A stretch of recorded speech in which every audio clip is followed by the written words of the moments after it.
And I'm a research analyst in the Office of Research and Data at Tech, and I do reporting for Title I. Good afternoon, Julia Steinberger. I'm the director of the Office of Workforce Investments at the Higher Education Coordinating Commission, which is the office that supports this board.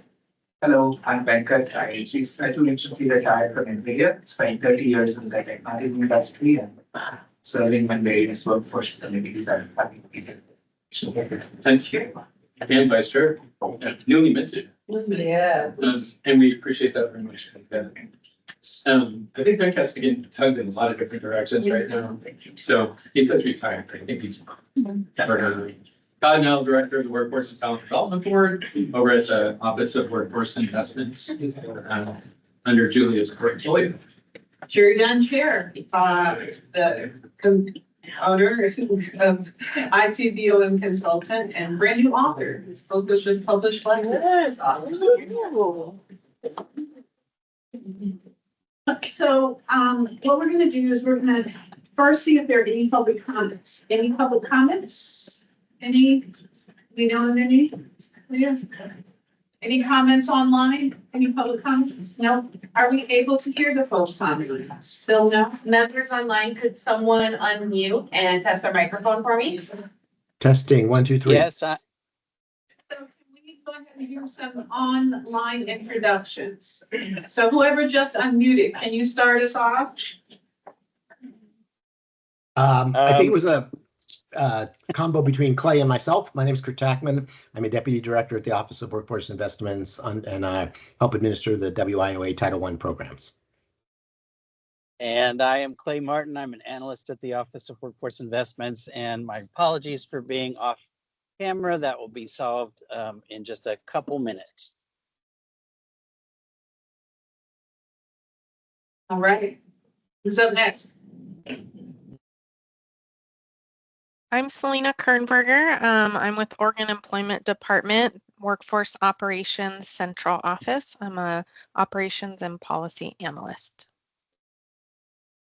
I'm Brian Clark with the Department of Education. I'm a research analyst that works mostly with public K-12 staffing data. I'm John Weems, also with the Department of Education. I work with Ryan and my team collects workforce staffing data for districts. All right, anyone else? Aaliyah, can you see who hasn't gone or see who's up there and encourage them? I believe that everyone except Terry. Terry, would you like to introduce yourself? Okay. All right. Oh, we got 2, okay. Can you go ahead and make the prompt? Go ahead and introduce yourself. Yes, good afternoon, everyone. My name is Terry Robbins. I'm the Chief Audit Executive for the Higher Education Coordinating Commission. Glad to be here today. Do we have one more person? I can't see that far, sorry. My glasses on. I believe that's everyone. That's everyone, okay. Yeah. I'm oddly upside down. I can see close up, like a lot of folks cannot, but I cannot see distance. So I don't know what's going on too far. So, Lindsay, I think we're gonna turn it over to you. And we'll let you set the stage and lead us through this retreat and, yeah. Okay, great. Well, thank you, everyone. Thank you for being here. I am excited about today, and I will let you know that the agenda for today really was shaped by interviews that I held with each of you, and a lot of just me diving back into a number of materials and documents and pieces that have been floating around for years, quite honestly, and then also some of the new reports that either are constantly on your radar or perhaps not so much. And so, as you know, for those of you who did talk with me, I talked with about 16 folks. I still have a few more on my list. I asked some basic questions, but hopefully questions that really dug into what you see on our agenda for today. And so that includes things you have talked about before as an executive committee and as a board, including roles and responsibilities. And also, I think trying to really have some serious conversations now about metrics and scorecard and what that means and what that brings to the board and what the board can bring to that conversation on behalf of the state of Oregon. And so that will be our focus today. And so if you look at the agenda, what you'll see is what I want to be able to do is, and Aaliyah, if you don't mind sharing our slide deck, or actually, are we gonna share it? Just, or do we want to just do print? What is the preference? I will share it. I'll get chat. And would you like me to present it on the screen as well? Yeah, Sure, yeah, that would be great. Thank you. So what we'll start off with is I really did a very snapshot summary of what I heard across 16 interviews so far. And so some of these will be very obvious to you, you know, and some of these, many of you said it yourself, right? And so they shouldn't be shocking. Some of them might feel a little provocative. And I invite you to consider that today our conversation should be a both solidly on the ground conversation. I encourage you to not go too romantic as a board, but really let's be very honest and transparent and really have those feet on the ground when we're discussing what we need to discuss, which is how comfortable are we with who we are and what we do, the authority we have, the authority we don't, and the implications of that on where you as a board may want to go. And that includes, of course, looking at your 60 distinct roles and responsibilities that are on the books, roles and responsibilities. And we want to spend some time going through those to understand what they are, what they mean to us, and do we as a board actually do these? Or have we delegated them to something or somebody else? And can we make sure we're understanding why and if that's effective? Getting through all 60 at that level is not realistic. What I do want to do, though, is category by category in your roles and responsibilities. Get to some understanding and have you as a board get to some understanding of what those are and what the implications are for your future. That should lead in to some discussion around structure and form, right? Do we have the right committees? Do we have the right numbers? Do we have the right staffing? Do we have the right staffing to support the board? Do we have the right lines of communication? These are all things that have come up in the interviews. These are all things you have discussed for probably many years, right? For some of you who have been on board for many years. And then we also really do want to at least get a hefty start on the scorecard. As a reminder, scheduled into March and maybe early April, we will have virtual planning sessions that follow the day's retreat. And that is going to be our time when we really dig in, most likely to the scorecard. If you all decide that that is the lead piece that we want to work on.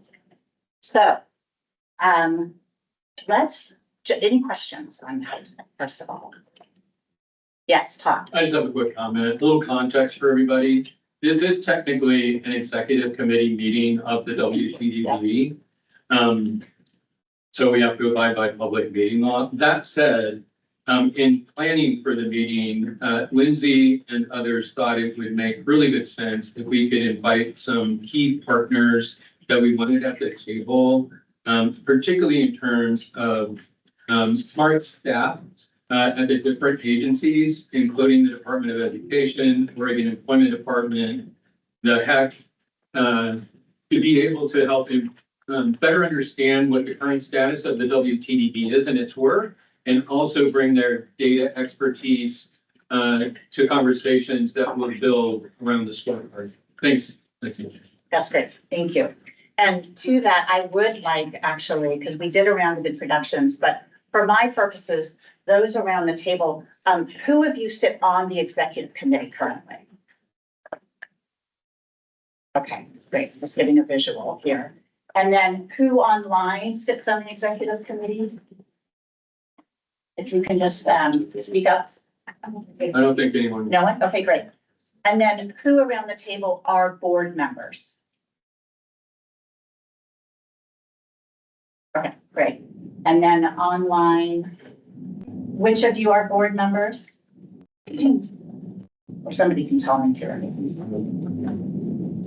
Okay, great. Is that, I just want to get a sense in my head of, because what Todd said is correct. And again, this came out of the interviews. I've interviewed some of you, and there are so many ideas, right? And very good ideas that we want to be able to pull from stakeholders, in addition, of course, to the executive committee and the board. Now, ultimately, right, the executive committee and the board needs to take this and make sense of it, which we will be doing in our planning sessions. Love the name tags. Thank you. I was gonna ask you all to get a blank piece of paper and do that for me. I really appreciate it. Right, really big. Yeah. I consult. Please write this, yeah. Yeah. Okay, so what I want to just jump right into then is just quick reactions to what we heard in the interview. So some of the big themes. So Leah, we can get that on the big screen, but you also have it printed out. And hopefully you even maybe skimmed it already. There are only 2 slides that are big themes from stakeholder interviews. And I have put sample perspectives that are supportive of some of the common themes. What I didn't put on here was of course the outliers. But if we get into that, I'm happy to get into some of the outlier comments. What I really focused on were the common themes, and then even some direct quotes. So take a look at these, and I want your reactions. I think probably one of the biggest common themes is that when you look at your 23-24 strategic plan, yes, sorry. Just one point of order, anybody can react. Yes. If you're in this room, you can react. If you're on the teams, you can react. You don't have to be on the executive committee or on the board, okay? If you look at it and you go, yeah, that sounds, I don't know much about this, but that sounds right, you can react. Perfect, thank you, Sharon. So the right imperatives was a common, right? That your imperatives in your strategic plan are the right ones. But it was very often that I heard across the interviews that they don't mean much because the WTDB in its current state and structure does not feel like it can have a true impact on them. And we can get into the details of some of why that is. There was also a common theme not written up here that the initiatives, when you get to the initiatives, it felt like a to-do list that didn't necessarily connect back to your 4 imperatives. We don't have the strategic plan printed through, but hopefully you all. We can pull it up. Yeah, we could, that might be helpful. I just realized, yeah. Yeah, no worries. But let's keep going. So, some comments, were things like the tail wagging the dog, that the board itself feels very handcuffed. And that the WTDB is not really living into its potential and intent. It should be the tip of the spear. And so when we get into then the other common themes, this is absolutely something I heard repeated. Words like brain trust, idea generator, data integrator, innovator, but far more in the category of should be or could be, but not necessarily able to be these things in all instances. Definitely reference to where the board has been these things in the past with very strong outcomes and very positive outcomes. Certainly being part of the design of Future Ready as one of those, but not able to consistently replicate those roles or process by which it can implement and drive forward in those roles.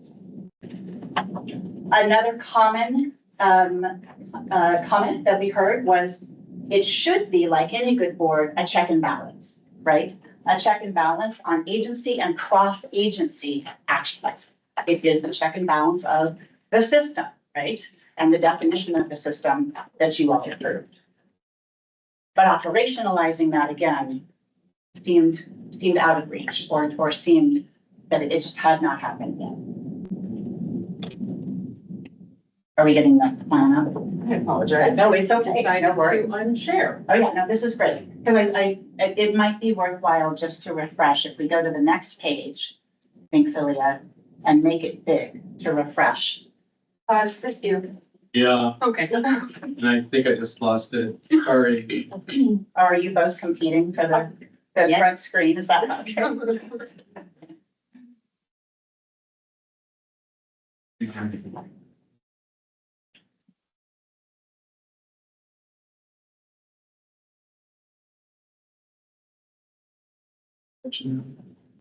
Well, while we're pulling that up, you can refer to what's printed, because there are just a few other things that I think are worthwhile to touch on, and I'd like to hear thoughts. Certainly, a common theme, that vision for shared metrics and scorecard should be the primary work. This was repeated over and over. Now, it was repeated in different contexts, right? For example, some of those that I interviewed really felt like without the shared metrics and without a way for multiple agencies to report on indicators that we are actually having impact on job seekers and employers in Oregon, we will never be able to get the ear of the governor or be a voice for the governor. So it's a bit of a chicken or an egg thing, right?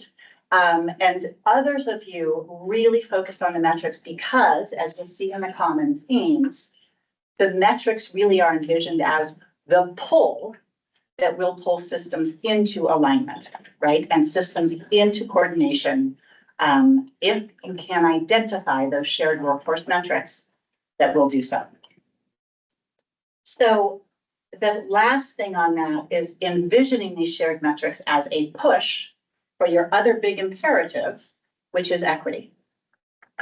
And so this is why today we wanted to make sure we got a solid start on the metrics, and we'll likely spend the virtual planning sessions focused on those, because multiple ones of you said that it is the pull for systems integration and coordination.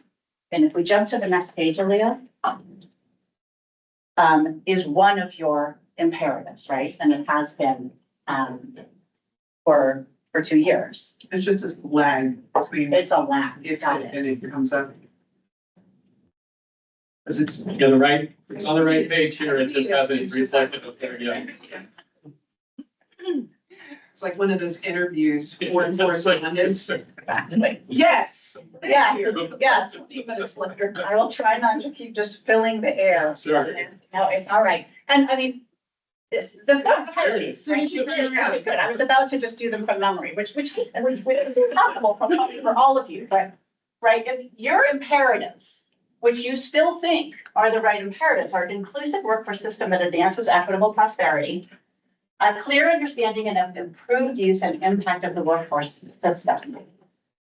The board, embraced by the governor as an accountable convener, and strategic and close alignment between education, economic development, workforce development, including public and private partners. And so again, the theme across these interviews very much was, how do we use the idea and the concept, make it real, of shared workforce metrics to pull these agencies and systems into alignment, to increase the power of messaging and marketing of that coordinated system and be the tip of the spear, and push the initiatives and interventions that we know based on outcomes, because we now have shared metrics, are the ones that work for increasing equity in the system. So I'll stop there. There are just a couple others that were common themes. One, that the competition or perceived competition of state board versus local boards can be a distraction to the work. that in fact, there is a role for each to play. And the definition of the system that you all approved should support that. And then lastly, quite a few comments around how do we make better use of our meetings to really get to analyzing the interventions and initiatives that work based on the metrics that we want to drive our system toward and analyzing the outcomes and what is working and what's not. So I would love just big reactions to any of these things. And we can keep this up here or you have the things in front of you. All good. This disappeared again. I'm gonna stop.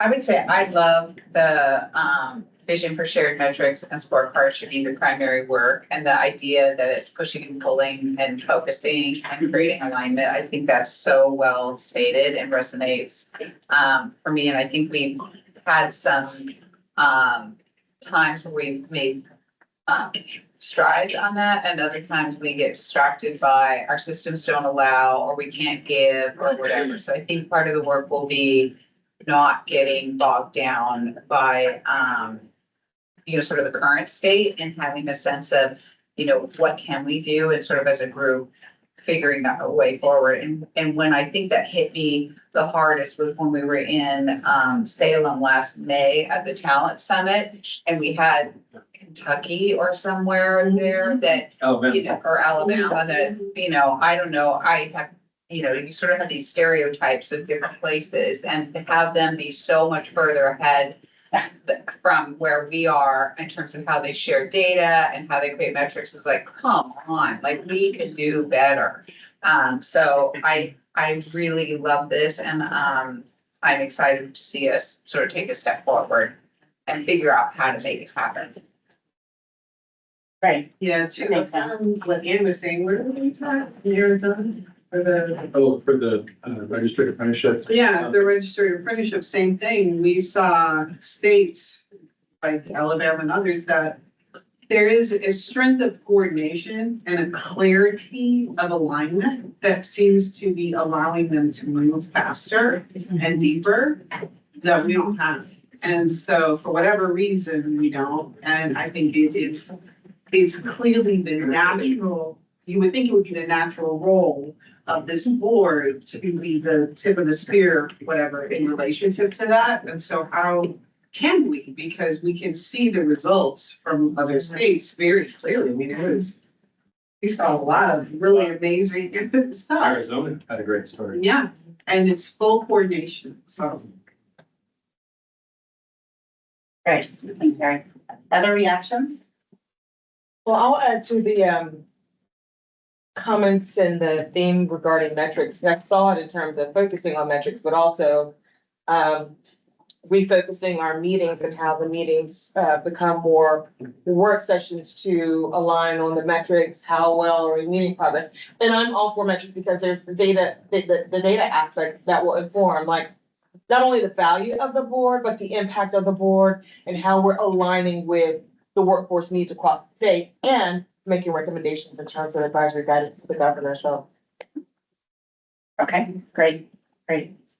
So a lot of confirmation. Go ahead, Sherry. Other reactions? I want to talk, but one of the things you and I talked about when we talked about data is I feel that we need to narrow our data discussion. We cannot boil the ocean. We cannot have, we cannot nor will we have the entire workforce data. I think we need to pick X number of metrics that we really think are the best for us to measure and measure those. So I do want to make sure when we're talking about data, we are not talking about the universe because I just don't think that's possible or effective. And I think we get really bogged down. And I think it's our job to elevate certain elements of data. Okay, yes. I also think it's really important that the board is clear about what it will do with the data and the metrics. I'd agree. I think there's probably some data that it's just getting to help inform what's going on, and some is more performance, impact of programs, things like that. The only other comment I was gonna add, I agree with everything that was said. I think that kind of, false sense of competition or lack of clarity of roles and responsibilities between the state board and the local boards. I would add the state agencies in there. And I think just getting clear what each of those entities does. I think that'll get us closer to what Sherry was saying, where there's that clear unified direction. Right. And I think along with the metrics, the investments are also really important to look at along with the metrics so that we understand, okay, if we're investing too much in this area and not getting the results that we want to see, how can we shift that?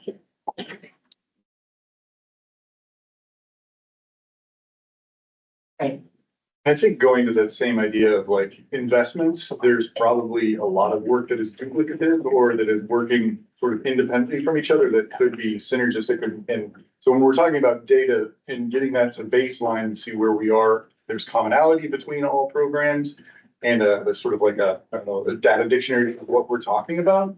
We can talk about the different populations that we serve and really figure out where we're doing a good job in some areas of the workforce system. And then where can we learn and be mentors and support to those other teams? And then, yeah, that investment piece is a really important part because that is sometimes not just a financial investment. Sometimes it's a, a mentorship or just some sort of like, here, you're mentoring. Okay, that's great. Please. So, yeah, I agree on the data. Way back when Future Ed kicked off and we had a meeting after the big kickoff events. And one thing that came through loud and clear was that system was broken, the industry needed to lead, and that there had to be transparency. So, and my big takeaway was, yeah, I need relevant data to make decisions, okay? So the reason why I joined the workforce board, because I thought that the board role was to help give guidance to the governor and the legislation around policies for workforce development. I've been on the board 3 years and I've never I actually talked to the governor's office outside of the workforce board, but I've never really done that. Yeah. And then on the industry side, so my question is, with this data and reporting, what is the outward facing communication? Who are we talking to? We're talking to the governor and we're talking to industry. Yeah. And over my last 2.5 years, I can tell you, industry doesn't know we exist at scale. So what data are we talking about? And where does it start? To me, the data starts from industry. They have to tell us this is what we need. And then we have to be able to measure this both long, intermediate, and current. The governor's housing initiative is an example. If it's 10 years, we're talking about kids in high school right now that's going to be on the tail end of that. And so what data are we tracking? Are we tracking K through 12, post-secondary, and industry? And then who's going to see this? And what form is it going to be in? Because I'm new, like I said, when I came to this, I was new to all this. And all this stuff, the language and everything that's being used, it's all internal conversation. If you put it out to anybody outside here, they'll look at this and they'll be like, what does that mean? The data we get on the unemployment. I'm like, you gave me a data dump, but how do I extract that out for construction? And what are the specific needs for construction? And what are the key roles or workers that we need so that I can now look at the supply chain and say, okay, how are we doing developing that? So 100% data, but I think that as we're collecting it, it's like, okay, what's going to be the outward communication to the governor? Because I think that's where we get our relevance. Yeah. Yep. And it's not just the data, but it's also the qualitative collection. We have to talk to all the stakeholders, workers, students, and everybody to match them up with the data. So now you can make a compelling argument why these resources need to be focused here. Okay. I said a lot. No, and it's so confirming for what I heard in so many interviews. So Steve, I'm really pleased with all of the points that you made, especially that pivot to what is the external conversation, right? Because right now it feels very internal, and that's part of assessing the board's impact, right, on the workforce system, and a reality check on a line of communication, to the governor. Heather, I would love to hear from you, and then Todd, and then I want to get quick comments, if any, from those of you online before we go to the roles and responsibilities, which Steve alluded to, which is good. Heather, go ahead. Well, I look at all this and there's a lot about measurement and where are we, and I maybe take some issue with the term, the workforce system is broken. Just doing it at a regional level, I think we're highly effective. We have a lot going on. There's a lot to build off of. So I just want to maybe take issue with that. I think we're pretty cool. But what we lack often, and this is true with business or an entrepreneur or a group or a community group or anything, is a clear vision of what Oregon is trying to be when we grow up, right? How are we working with economic development? Where does workforce fit in? Where does business fit in? We're all talking, we're all scattered. What could we place some bets and get ourselves there rather than just react and let things happen to us all the time? I think this board is a great visionary for something like that. That's great. And so let me just push a little bit and then get a couple other comments. So when you think tip of spear, because you are a local board representative here, so I want to just build on this. When you think tip of spear in terms of the state board, what do you think of? Because you are down here doing all the work of front line, right? So go ahead. Governor's office is here, obviously, policy and a shared vision for what the Oregon economy is going to look like, and then place some bets and share that vision. And I think it's tricky. I don't know about the odds. I'm a little bit of a new kid on the block I understand there's past. Okay. But, local boards have a lot to inform to the state about granularly what's really, really happening, right? Lots of businesses in our sector groups and on our boards, and we can mobilize that very quickly if we knew what to mobilize it to or with or for, right? So that vision would be just incredible. And the governor should, in my mind, say, hey, someone asked me a question about workforce. I heard this thing about workforce. I better talk to my board, my workforce board. I better go get advice from them. And I just feel like that part doesn't happen. Yeah. Okay, great. Did you want to go? Yeah, just real quick. Back here. Yeah. I just want to build on what Julia said earlier in terms of connecting data to investments. And also what Sherry touched on in terms of not trying to boil the ocean and get too big here. I think, and systems alignment that Ann talked about. I think one of the things that we really need to pay attention to and be intentional about is honoring like current and recently completed work.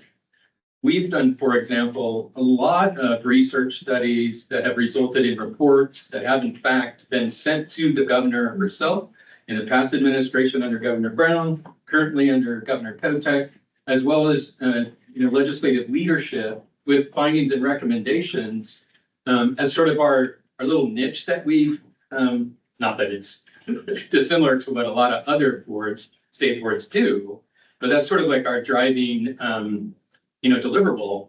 So we need to pay attention to that and leverage that and not try to recreate yet another new thing, because there's a lot of good stuff out there. For example, the Continuous Improvement Committee report. We've got 3 of those. We've done a lot since we established the Employability Skills Task Force in terms of reporting, and because I was going to say the talent assessment, the housing report, housing construction report. Steve and his organization helped with that. I mean, there's a lot of good stuff out there that we can utilize and leverage. Which comes back to my point, which is, I don't think our workforce system is broken. I think it's not coordinated. Our coordination is the problem, and clarity. So some of the things, the data Steve was talking about, we don't need to create it, it already exists. We need to get it, we need to synthesize it, but we don't need to make it. And then this is something I've talked about a lot, and especially for those who are newish to the board, this is not to in any way undermine anyone else's work on Future Ready, but the problem I felt is that this board's incubating factor for what became $200 million is just got lost to a large extent. And so a lot of people don't see the impact of those committees, the work, all the work that went into what was ultimately going to be taken on by another group to become Future Ready. A lot of that was incubated in this group.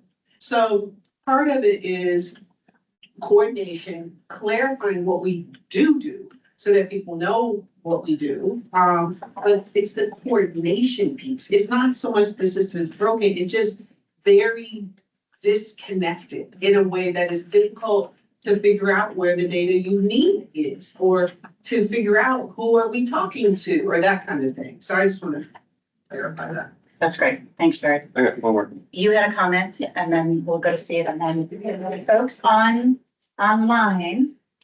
raise your hand or let us know if you have comments as well. Steve. Oh, sorry. Oh, yeah. I just wanted to, bring up that there are two kinds of metrics that we generally look at, right? There's these population indicators that tell us, like, from a state level, how well we're doing as an agency. And I think from the board perspective, that makes sense for us for you guys as a board to identify, like, what are those 3 to 5 measures, population indicators that we're really wanting to improve so that we can align just on those 3 to 5.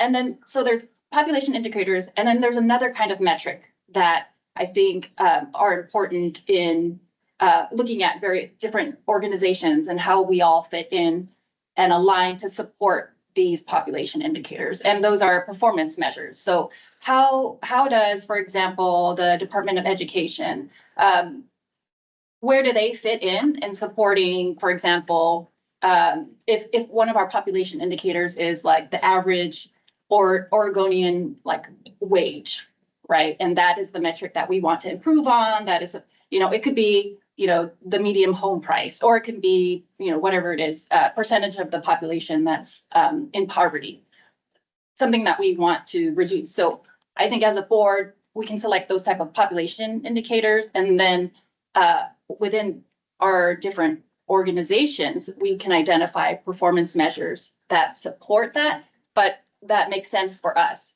So for example, in construction, it could be, reducing like the median home price. I don't know. It's something that within your customer base or within the people that you serve, you have an impact because you are providing the service. And so in that way, we can be better aligned. I don't know if that makes sense. And our partner, we can identify the partners that we have.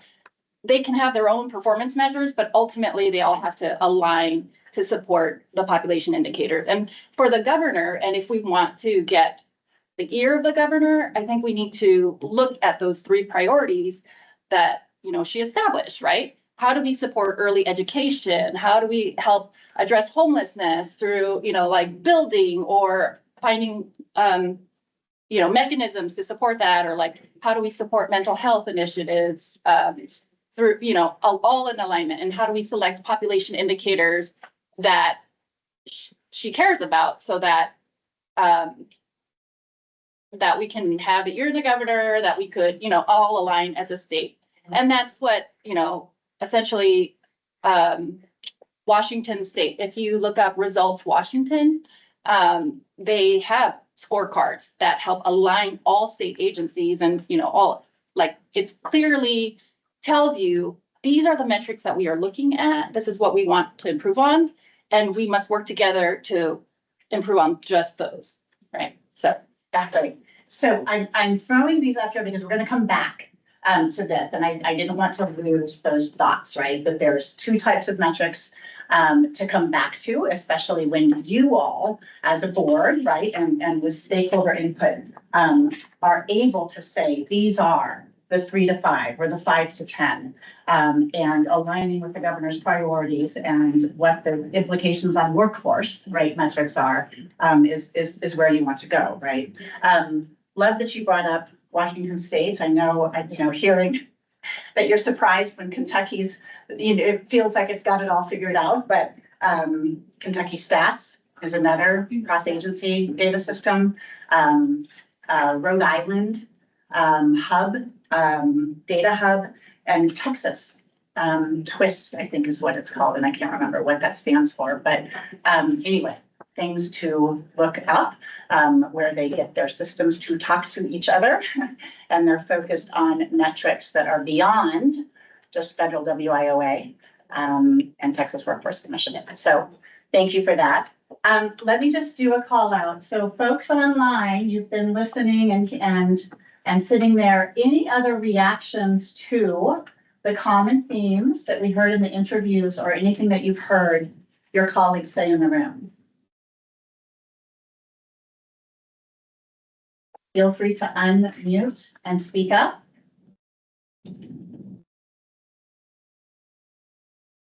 Going once. Okay, well, we'll check back in. Feel free to interrupt if you have a burning comment. Can I add one more thing? Yes, please. Okay.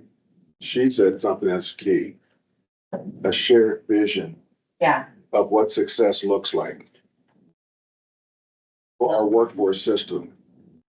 And tackle, if everybody understands what the workforce system is. So one of the things the board can do is clarify what is the workforce system, and if it's firing all cylinders, doing what it's supposed to do, this is what success looks like, because that becomes the mechanism that you can feed all the governor's initiatives or policies into and produce the outcome for that. But you have to have an understanding of what is the system and what does it look like when it's operating, and be able to communicate that to the local workforce board, because now everyone now sees their clear role. I see what our role is. And so until they really understand that, and yeah, you're gonna have to fight for the silos and all the other stuff, but you have to start out with, this is what success looks like if we all understand what the system is. And this is what it looks like when it's operating, because now we have something now to build towards. So just as a reference point too, and as a reminder, we did include in your packet, the May 24th, 2023 agreed upon definition of the system. So curious quick reflections, thoughts, just on that, or anything that anyone wants to add based on. What page is that on? Comments. There's not pages, but it looks like this. Wait, it says definition at the top, work source Oregon definition. Is it all 3 pages? It's what, I'm sorry? Is it all these pages? Just like. Is the definition all these pages? The definition itself. Rest my case. Oh, well, I've that's, seen it before and I glazed over. well, now that's, well, no, 2014 is when WIOA was reauthorized. This definition was adopted by the board in 2023 for Oregon. Website is the mission and vision, and then so it has this. You are accountable for federation. I'm unclear about. They're the abbreviations. Or the mission of the workplace. Right, and that is the mission and vision of the WTDB, and that is the question, is the mission of the WTDB also the mission of the system? And by extension, one assumes it would be, so where is the misalignment in these 1, 2, 3, 4, 5, 6 key points that are on the website as the subtopics, which really speaks to some of the things we've been talking about, which is leading and communicating the long-term vision. So that would mean there's another vision we would do. Advises the governor, aligns public policy, identifies barriers, promotes accountability, and shares best practices. Now, that would be our mission, and then there would be, I guess, a subvision under our general mission about what we think the workforce system should be. Does that sound? So yes, I mean, if what you're suggesting, Sherry, is almost this is the work of the board to still do, right? Now my assumption about this 2023 definition of the system is it's not just listing out your federal required partners from WIOA. You all I think, or tell me how did this come about? Because it feels like others want to know too. Todd?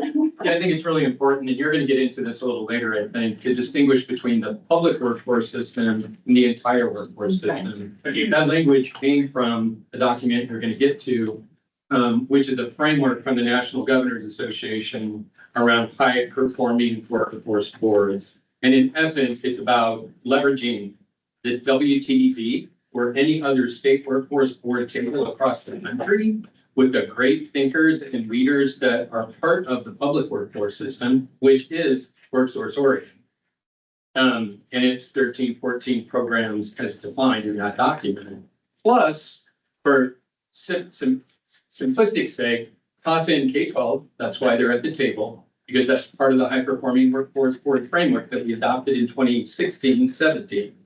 And the university system. All the other partners are mandated by WIOA, roughly. So it took me, I've been at the agency, I think, going on 15 years, and it took me about 5 to really understand the nuance between kind of what you were talking about, Steve, the workforce system, the public workforce system. And is the workforce system the public workforce system? Well, if you have those internal conversations with a lot of us, yeah, it is.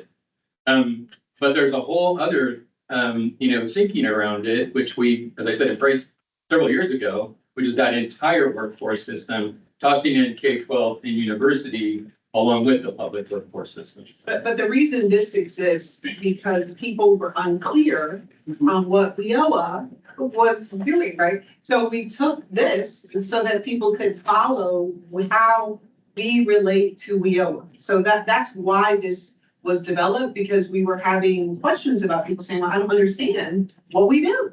Right. And so we wanted to clarify what we statutorily, legally, we're supposed to be doing. This is not meant to be the public facing document to the world. This is for us to understand what our statutorial role is. That's why we did it. I mean, when Steve was talking, I think that in order to communicate effectively, to get the right engagement with everyone, saying, here's what it looks like when it's working well. And it's, employers have good pipeline for the skills they need now and in the foreseeable future. They have the data to know what they might need in the future. For job seekers, it's opportunities, career ladders, training, all those types of things. If we set that out, then I think the work, like the mission and vision of the WTDB, that's a subset of saying, here's the leadership role that the WTDB does. And then for each of the programs or agencies or whatever, it should all feed up and we should be talking about it in that public facing. Here's how it supports it. And we get the metrics that help align all of that so that we can talk about it. But I think the problem, like coming from an agency, we have our own strategic plan, which of course is brilliant and the perfect one. The state board has it, tech has it, everybody has their own plan. But if we go to talk to industry or to the governor, they don't want to hear about 8 different strategic plans. They want to know what's going on with the workforce. Which is what the WIOA state plan is. Right. With But a lot of other stuff. That's even longer than the 3 things that. Well, I like what you said, David, and I've said this before, and it reminded me of that, which is, yeah, there are a whole ton of strategic plans out there. It'd be worth a question, at least in my head, to say, okay, David, what are the top 2 things on OED's strategic plan that you would like to, connect to the state workforce board? Same with tech, same with Department of Ed, same with Business Oregon. I mean, if it could be aligned in that way, I know that's probably way too simple, but it seems like it would help sort of be that connective, tissue that would pull it all together. But give me an example of a disconnect. So, and you'll be able to look at it in the report that we filed for the governor's housing initiatives. You have the WIOA, which is guiding the workforce system. And then in the construction industry, you have the system called COVID, which is the Certification Office of Business and Industry. is this an industry? No, innovation. Inclusion, diversity, okay? So that's what's driving the workforce development and construction. And you've got the you have us and the Work for Opportunity Innovation Act which is guiding the workforce system. And then you have K through 12 over here, okay, not integrated, okay? So in the governor's housing, she has COVID as a requirement, and then she has the equity lens, okay? And and then we are the ones, WTDB is one that commissioned the study, but those two don't even know they exist. WTB and doesn't know COVID exists, and COVID doesn't know WTD exists. So that's what I'm talking about the workforce system, is that, no, there is a clear system, but it's underneath all these other systems. And we have to look at the baseline system to make sure that we have a clear flow from a kid that's starting in first grade, that we can track them all the way up to owning their own business. And that we can track the education and training that's available to them. We have, that's the workforce system, and all the other stuff that we're putting on it is coming from the failure of the system to try to catch up and fill the gaps. But, so that's why I say we have to be clear upon what success looks like. And like I say our most powerful role is to be able to advise the governor and the legislation on what are the needs backed up by data, and make sure that we're presenting the full picture. That's where we can we can work with industry and work with our partners in education to advocate for these are the tools that we need and why, and how to efficiently allocate them to get the outcomes that we all want. But we have to have an agreement on this is the system that we see that we're helping to facilitate, so we can share that with the governor. So Steve, I want to use that then to pivot to roles and responsibilities, and just a quick sort of like, let's check in on what our required roles and responsibilities are, and choices to make there. But what I'm hearing you say, and I want to just put this out on the table, is what I've heard in interviews, and frankly, what I have heard from Oregon State Workforce Board for many years. And I have worked across the country with almost 30 state workforce boards over the past 25 years. And if you look at states who have figured out, at least started to make a big dent in what is, to your point, Heather, our state vision, our shared vision of economic prosperity for our state and the job seekers and workers and employers that make our economy up, it is far beyond the definition of a public WIOA workforce system. So what I hear from you over and over is exactly that. So I do invite you to consider, again, not romanticizing, both feet on the ground here, figuring out then what is the impact that this board wants to have on that system that you envision needing to be coordinated and aligned.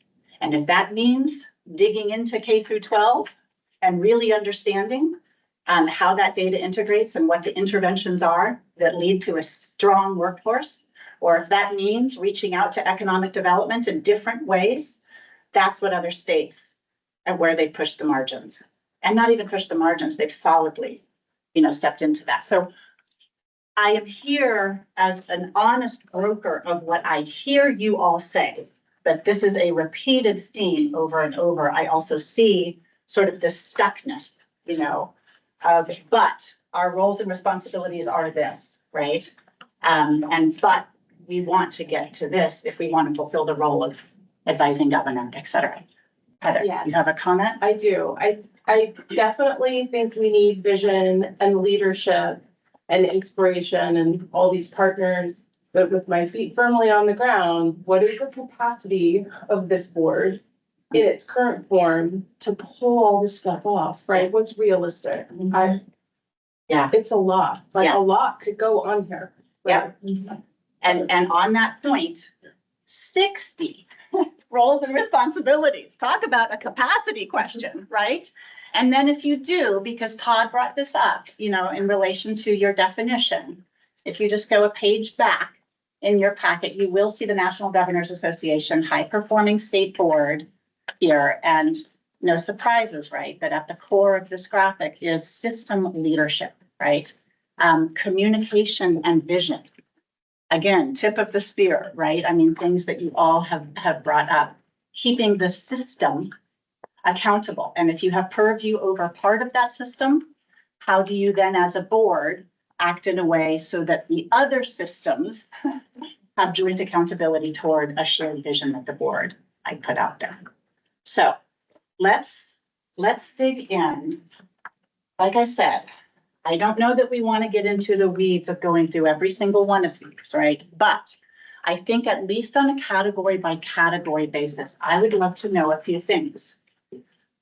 First of all, how familiar, right, are you with all of these? And so I want to give you a few minutes to maybe scan them. But I'm curious too, and especially for those of you in the know, on which of these is the board actually doing, implementing, right? Or is it just a very clear, we don't do this, that happens over here. Or it has been solidly delegated, either formally or informally, because that's just how we've done it, right, over the years. That's the sense that we want to get. So if we just start with what I have labeled A, planning and priorities, just take a look, skim through. And for those of you online, take a look, skim through. I would love actually, maybe you also just spend a couple minutes just with the person right next to you, just kind of going through and answering, do we do these? Does somebody else do these? And some of the questions we want to answer too is, by what authority does the WTDB delegate any one of these out? I'm curious if that has ever been posed, or if it has, have you had deep discussions about that? This is the table in your, it should be in the packet. Yeah, so it's the first thing after the agenda. Well, it's sorry, after. Third page in the packet. Oh, this thing here? Yeah, nothing there. Oh, that's why I missed it.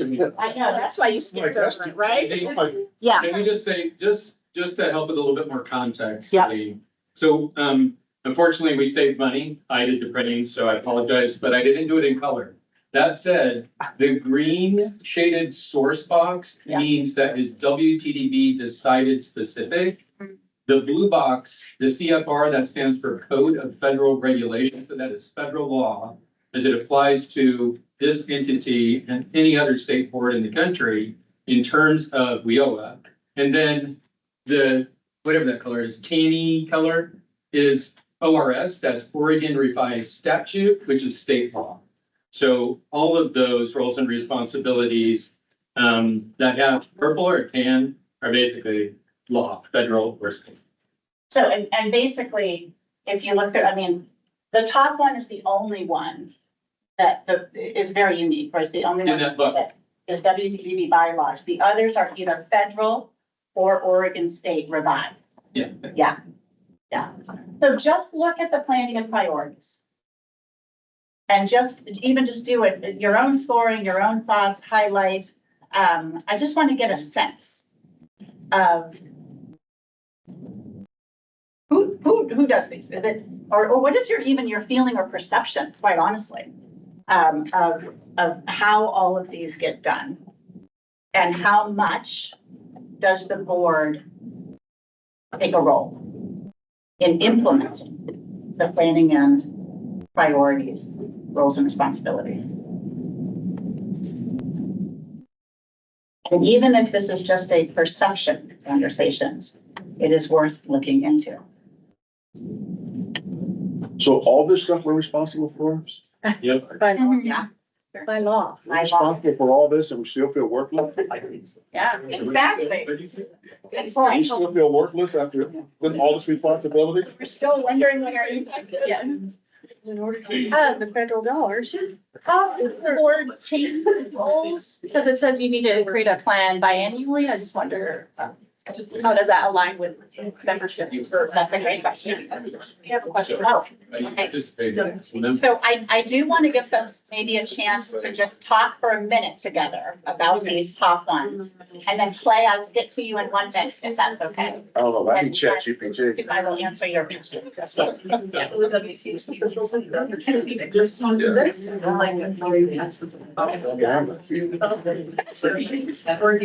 You go by super. Okay, so. First I had a super incredible. Oh. Yeah, I should clarify. How we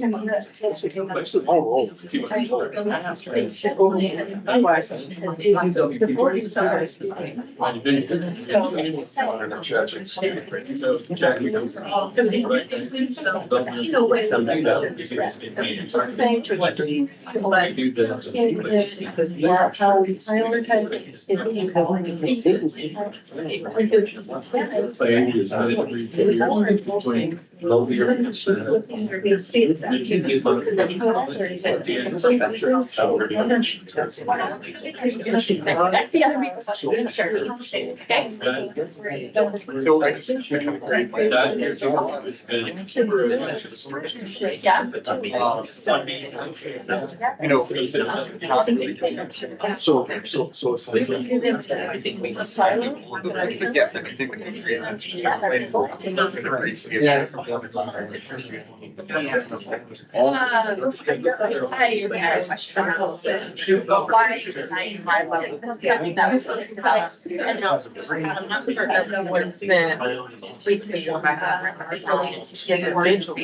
I know that we can. Is that the same thing, or is that something? Slightly different. I think this one is more. Yeah, sort of like guiding. It's like a process, like how I play. How it relates. I know exactly. Every 2 years. It's together.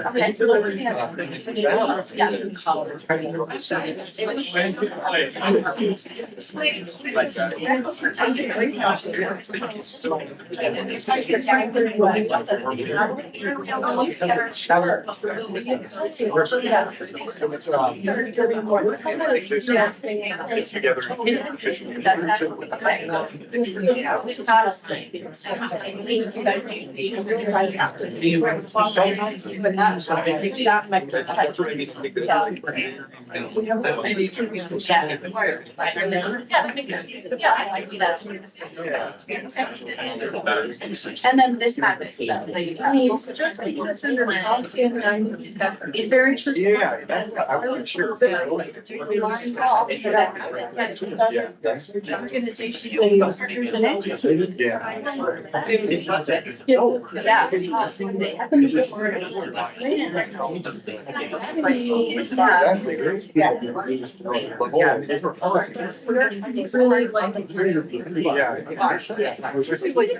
No, I think that this else is like. Is that like a subcommittee that we're doing? Okay. Yeah. Again, I think it's probably. It's like, oh, they're diving into like. It's easier.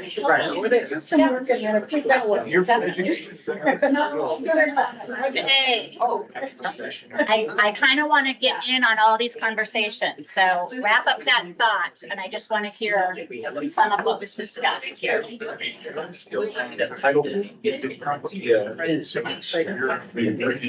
VHS.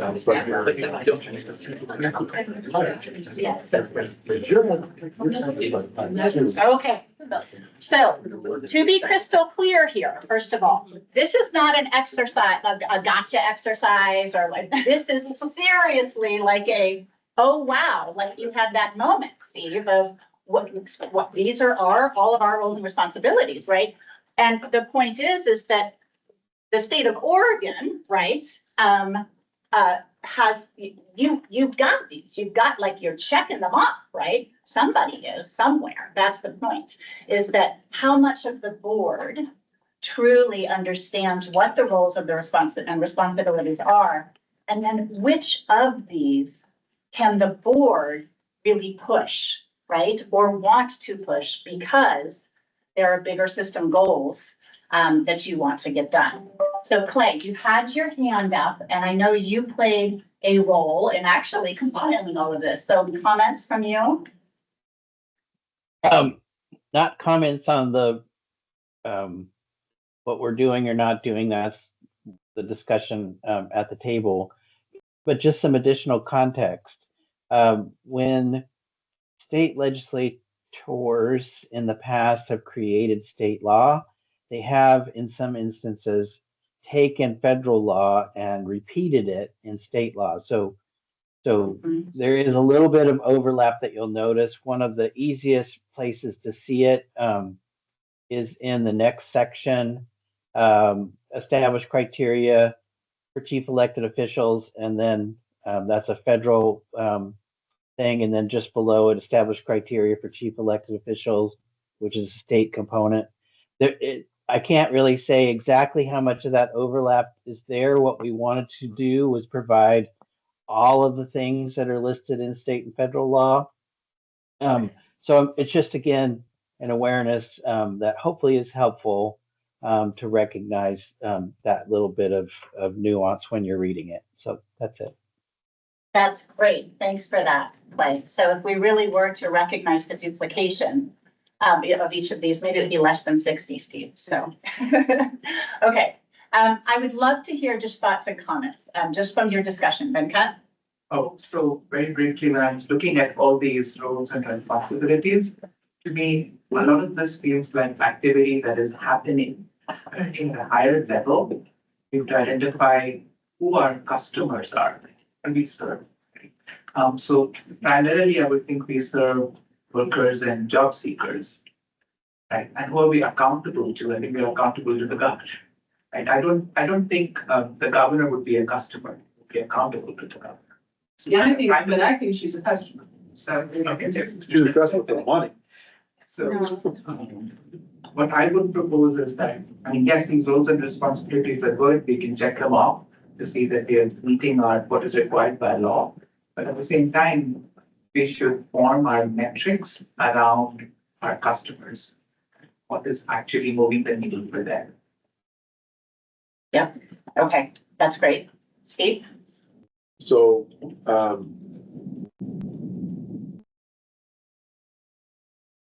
if our customer are the workers and the outcome that we're looking for is to close disparity gaps in communities, and if the legislation forces you to focus on the members in priority population that are struggling the most, who have a low conversion rate of success, which then means those communities keep falling farther and farther behind.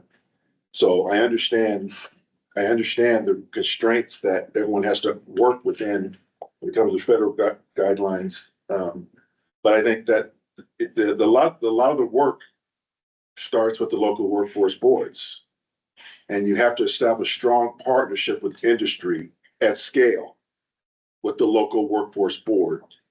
And then on the minority side, with the minority community, particularly the minority employers, with construction, we have strong associations and representation, but you have to work with them together to create the pools of priority population that have a higher rate of conversion. And so, all this stuff we're doing right here, it's like, okay, if we do all this, how do we get extra power for all this work that we put in? Because that's a whole lot of work, and we don't control any money.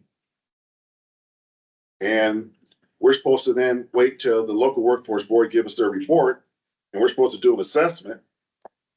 So why are we doing all of this work and we have no power, and we have no direct access that I've seen to be able to petition the governor about specific initiatives that we want? So.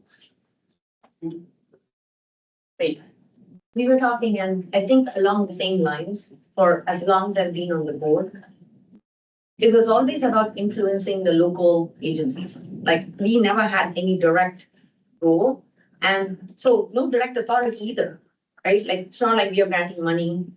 Local boards, I mean, they're doing a great job, but they get their funding directly and they're like, okay, we do what we do.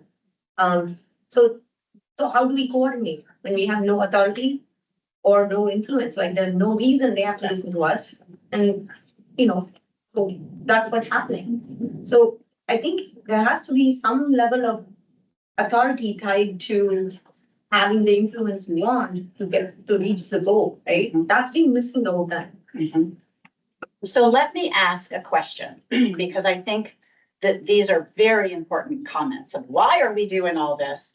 Where does our influence and authority come from to actually do the work that a state board should be doing, could be doing? Again, let's keep using tip of the spear, right? Because there's the work that local boards must continue to do.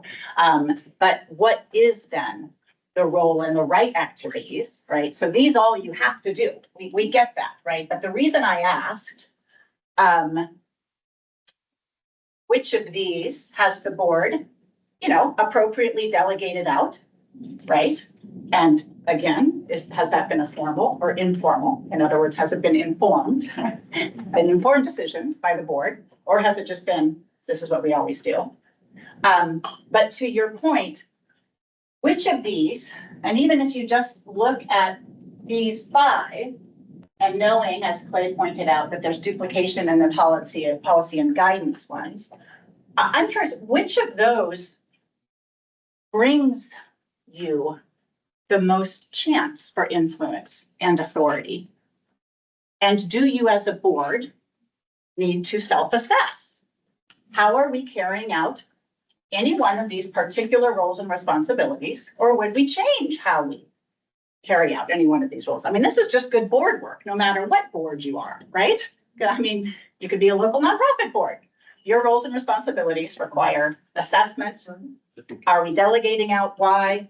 Or are we making this actually a lever that we push for influence and authority? And I'm curious thoughts on that. Sherry. See, to me, this is why I come back and say the governor is one of our clients, because it's a two-way street with authority, right? In theory, our goal is to advise and give counsel to the governor. And if we do that well, if we develop that strong relationship, then we have the authority of the governor to back us up. I'm not saying the governor doesn't back us up now, but it's just, we're here, right? But if that customer saw our value very well and felt deeply connected to what we're doing, it would open up a lot more, other than somehow legislatively changing the structure of the board. To me, those are the two ways, either legislatively changing our positionality or influencing and tightening that relationship with the governor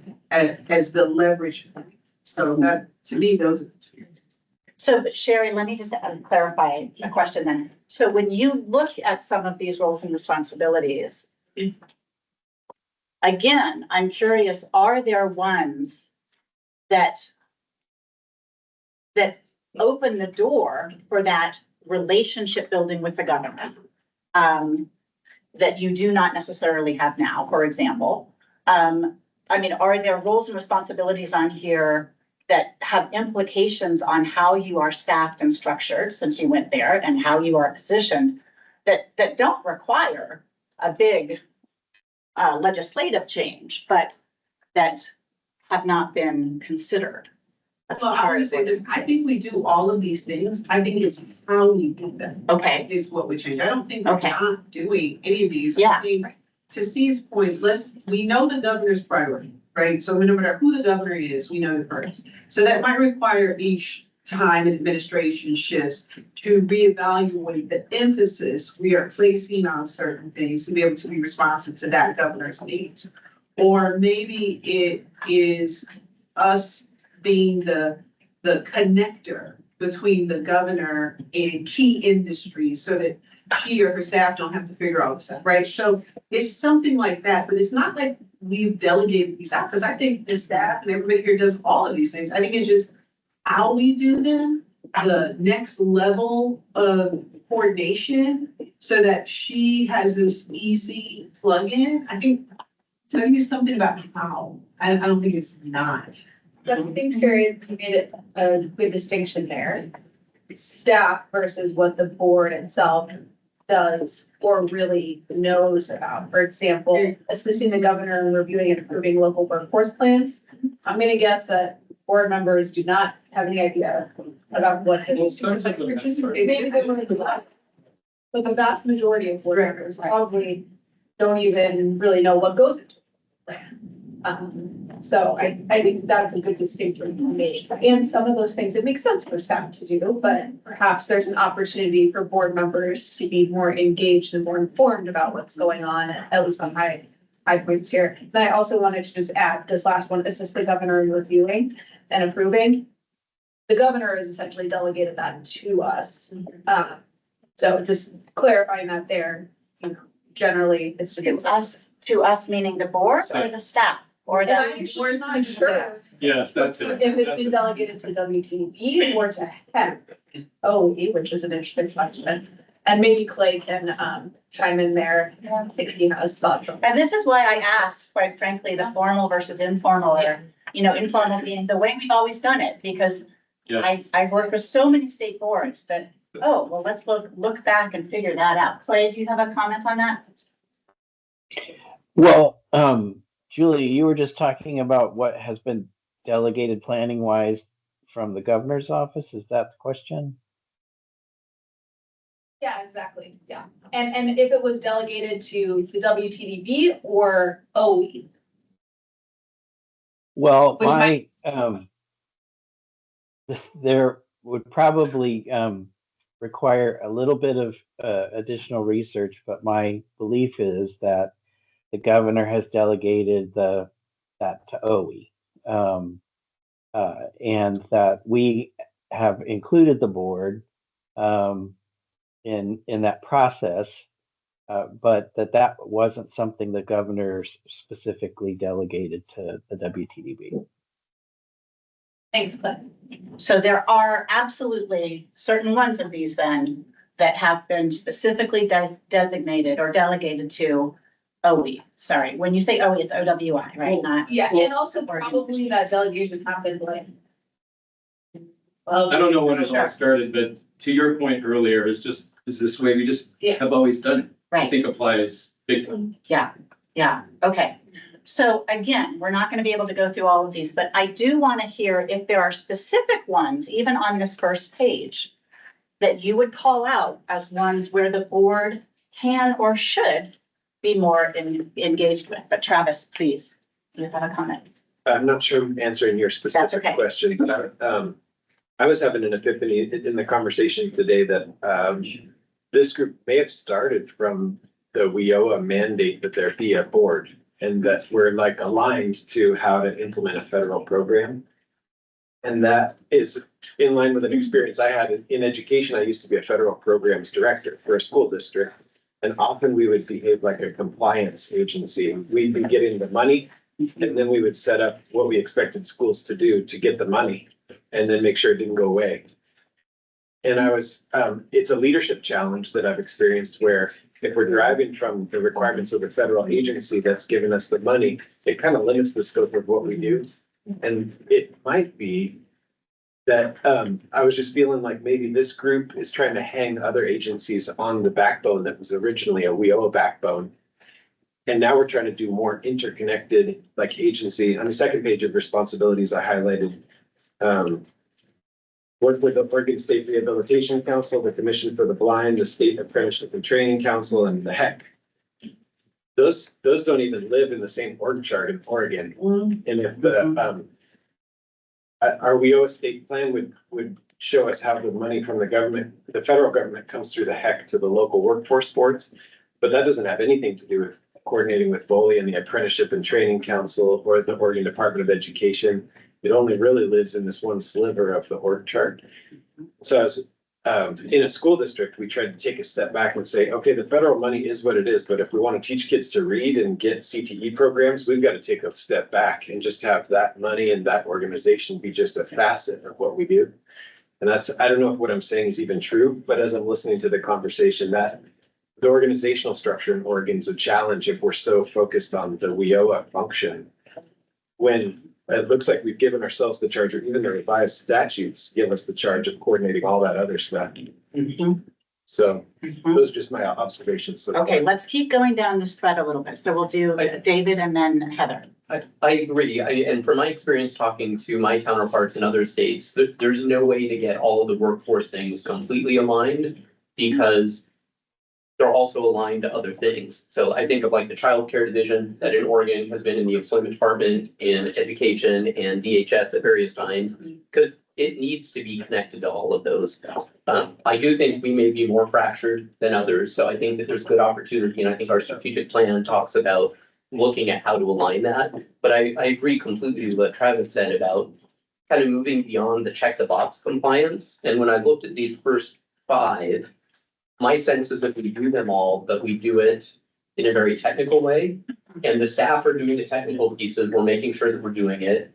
I don't think the board should care or get into those technical details, but they should get into the high level. You know, nobody here, well, I do. I read the whole plan because we're part of it, but it's not the most exciting reading, no offense, but it's a federal planning document. But this board should know, like, is this reflecting the strategies and the priorities that we want and to have input? And I don't know that those discussions at the board have been at that level. It's been more of, okay, we looked at it. Yeah. We know all the hard work to be technically compliant and the individual programs are there, but we're not doing that alignment, single vision part. And in terms of I can make this all relate. The discussion about our ability to have power and authority to do things, I think in the legislature, anything that comes up about workers' compensation, legislators always ask, what does the MLAC, the Management Labor Advisory Committee, say?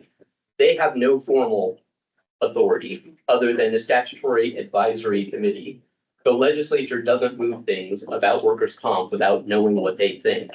And that took time for them to build that credibility up. But I do think that if we focus, if we have good metrics where we can be saying like, where the board could be telling the governor, hey, this program or this board, this is really important, this is doing well, or this isn't doing well, and I think this needs to change. I think over time that builds up a lot of that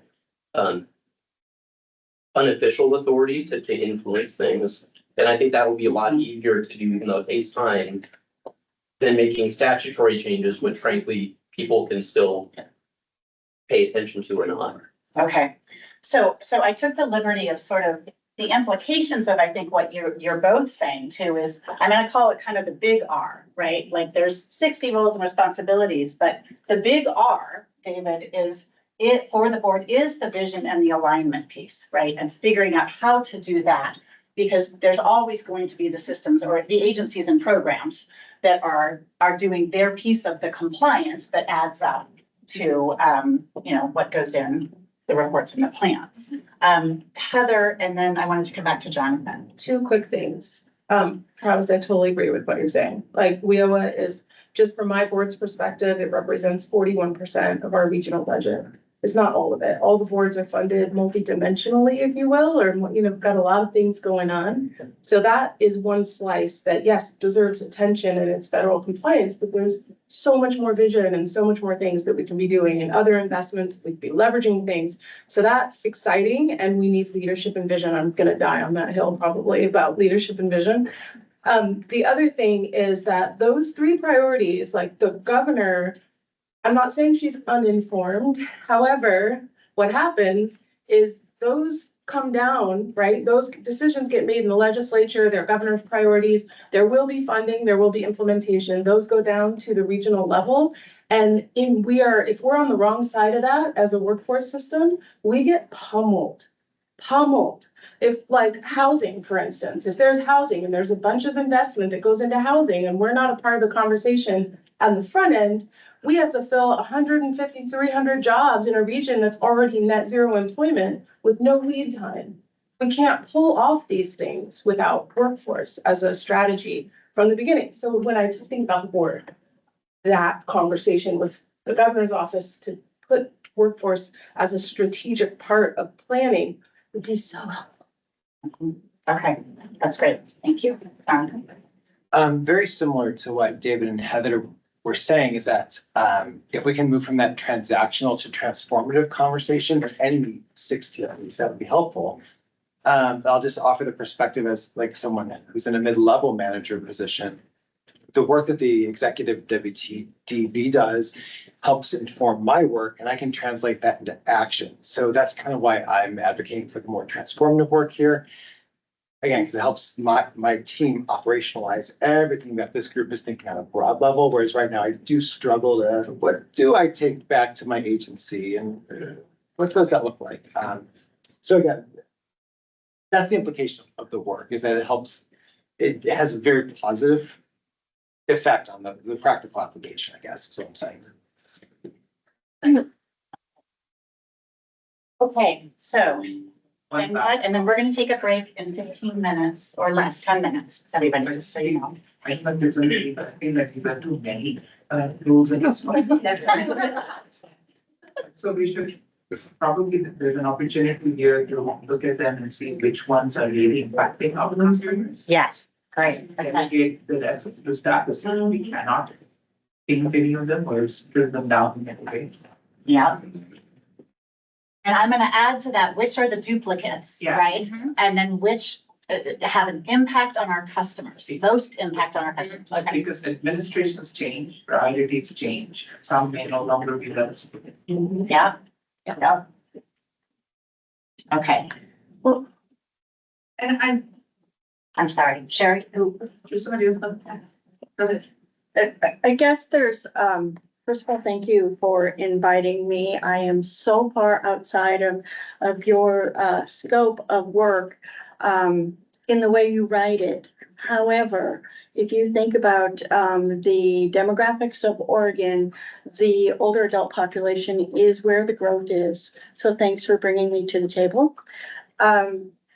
You have such strength and such power to influence and expand your ability to be heard by whatever audience you want, if whether it's the governor, the taxpayers, the business, or workforce, by looking at your ability to leverage all of the laws that you're required to do, that the state is required to do, to create interagency relationships.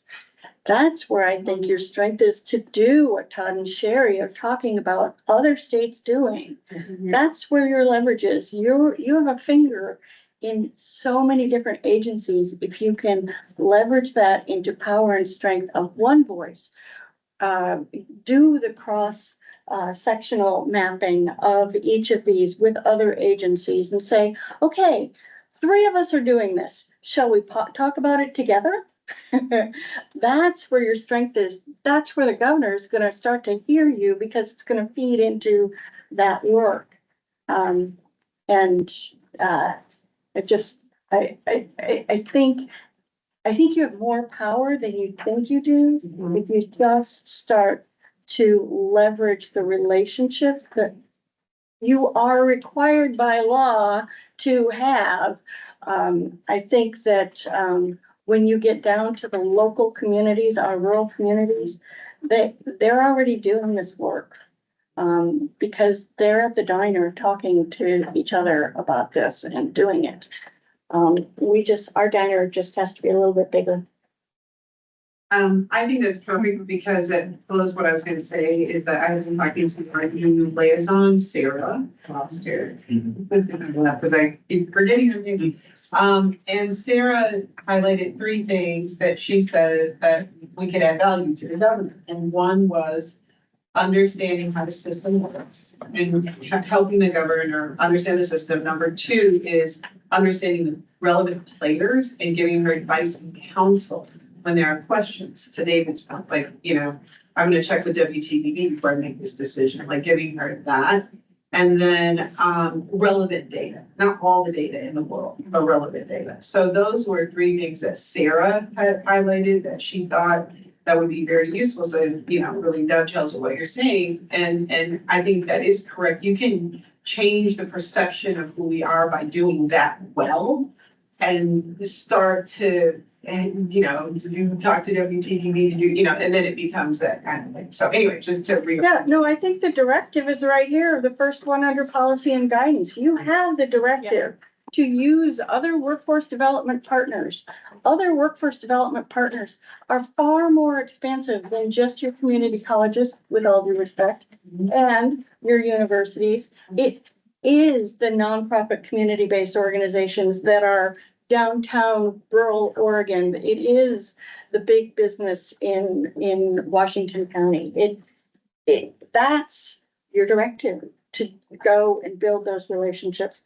And then somebody else can do the work for you if you want, or you can do it, or you can share data people all day long.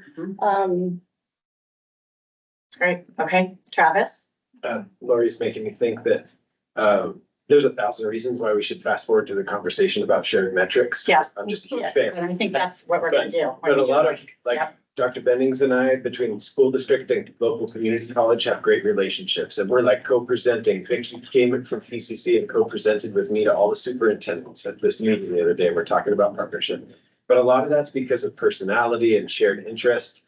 And it comes and goes based on who's in charge. And, we're lucky to have like a regional healthcare provider, Virginia Garcia Memorial Health Clinic. They help us get kids on the pathway to being nurses, and they go to PCC after they're with us, blah, blah, blah. What's unstable about that is that we don't have shared metrics that are forcing us to produce X number of nurses a year. And then we find alliance with each other because we're interdependent. Right now, it's just niceness and like, hey, I'm for building interagency relationships, but I want to be compelled to do it. And the metrics would actually force us to work together in a way that would outlast Dr. Bennings and myself and our friends at Virginia Garcia. So what can be exemplary just through friendship and good alliance is fine, but the systems part of this, I think, is the metrics. I can't help but laugh at your earlier comments of why Kentucky and Tennessee and these places that, you know, why are they so much? I mean, really, it also comes down to culture of a place, right? And authority and metrics that you're, you know, did he use the word forced? You know, I mean, honestly, like this came up in interviews as well, is Oregon doesn't like top down, but how do we even get to a shared vision that is our shared North Star? And that's different than, you know, an authority. It's a shared vision. I want to just highlight, and then we're going to take a break. Thank you, Lori, because I also just put this up here, and this, I think, for the executive committee, especially as you go back and really work on all of this stuff. Roles and responsibilities is true, right? I mean, per federal and Oregon revised statute, these are directives. And so I think the question for the board is, so which of these then do we really step into our authority, right? And where are we not potentially? I put up those three that you mentioned, Sherry, of what the governor needs: a board that understands the system, the players, and the data. And I want to just highlight that we didn't necessarily call this one out, but if you go back to the first slide of interview themes, the last one very much is on that. The role of the WTDB should be relational and enduring. And it's the who to go to when for what. That's what a governor needs in a workforce board. So, and again, I think the comments of how does the state board replicate the relationships, right? And that enduring relational value that local boards have in their own communities, right? So with that, I appreciate then that you also gave us sort of a to-do list here, right? And I know Todd and Clay are, you know, listening to the which are duplicative, which have the most impact on our customers. And I think the executive committee has a role in identifying what maybe we start calling the big R's as compared to maybe the smaller R's across this. We're going to take a break. Much needed break. We have been here for a couple hours. This has been an incredible conversation. We do want to pivot to that shared vision and metrics now. We have a spot on the agenda to talk positioning and structures. If there is strong feelings that comes later and we want to get to the metrics instead, I would love to just get a quick read on that. And Sherry, I would look to you as chair to, any strong feelings on that? I do not have a strong. No? Okay, do you have strong method? Yeah, okay, okay. So let's take a break, deep breaths, food, coffee. We'll come back in 15 minutes and we will start digging in to the metrics and data we have, the barriers to getting to what we need, and identifying what is it that we need. Yes, yes. Thank you, everyone. Everyone online, we'll come back in 15 minutes. Yeah, you're like, you're gonna. A bit of a shift from a couple of days ago. Morning has been crazy. Yeah.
Oh,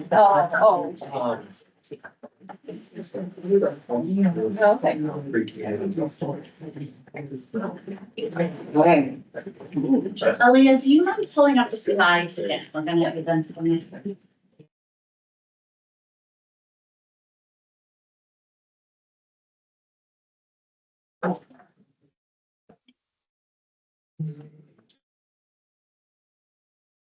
You guys could be like, I think it should be the rats.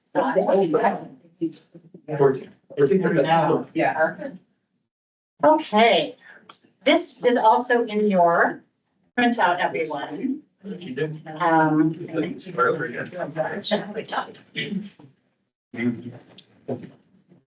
So this is nothing groundbreaking or rocket science. I'm simply putting in front of you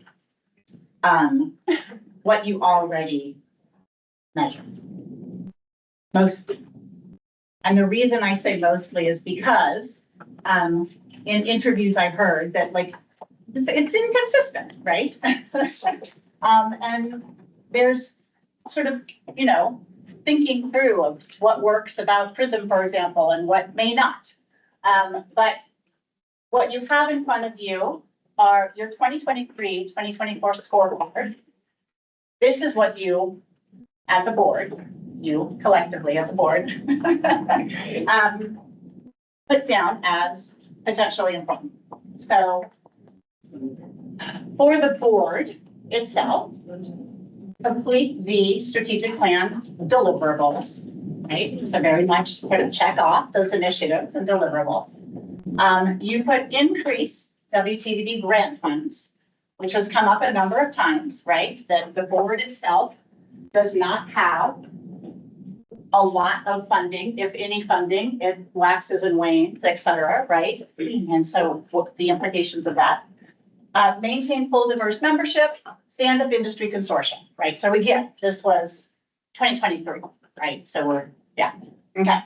For youth, this was also on your scorecard, employability skills, work-based learning, climate talent pool, leverage funding, STEM. I have to admit, like on the scorecard, it doesn't actually give how those are measured, but I know there are people who know.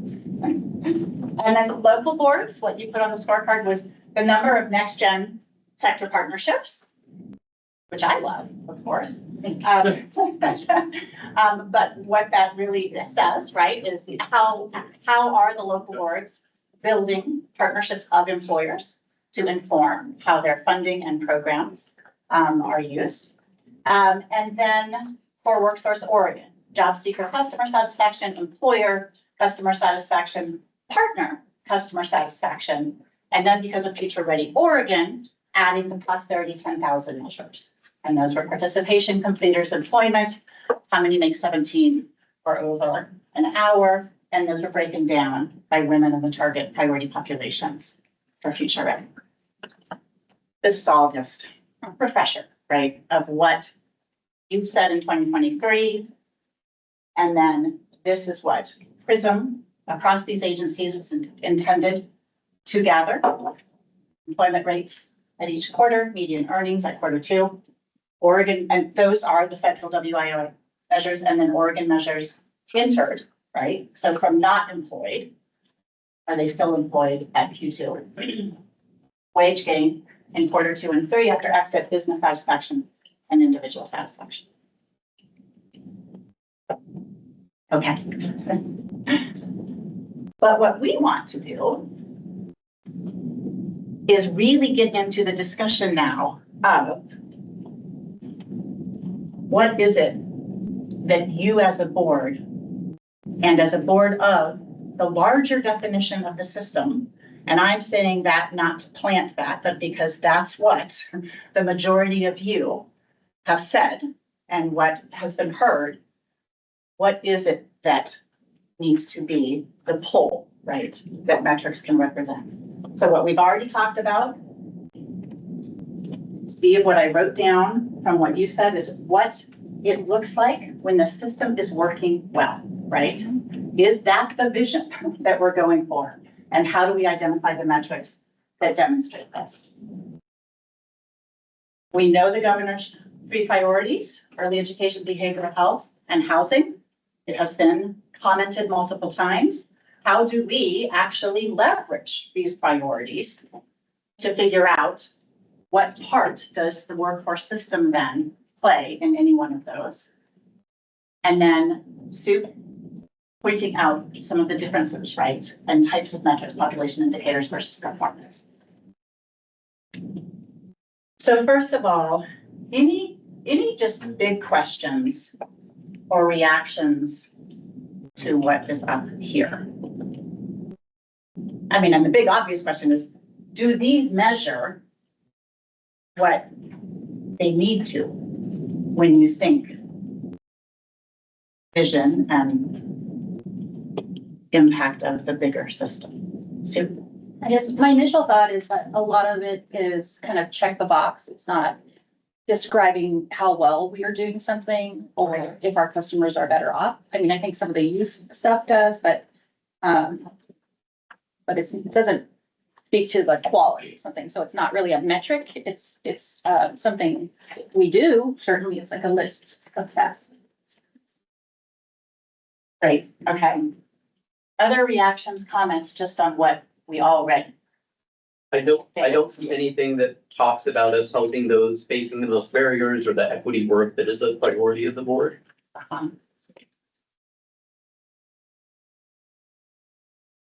Okay, great. Now, to acknowledge that has been discussed, right? And in fact, I think if I'm correct, at the local level, there are measurements of across many different, target populations, right? And who is achieving these, and who is not. But great point. I think there's an organizational opportunity when we're done to, some of these are activity-based things that point to something else we're trying to do, but for somebody not, fully versed in what our work is, it'd be like, to what end? So what, okay, so why increase grant funds?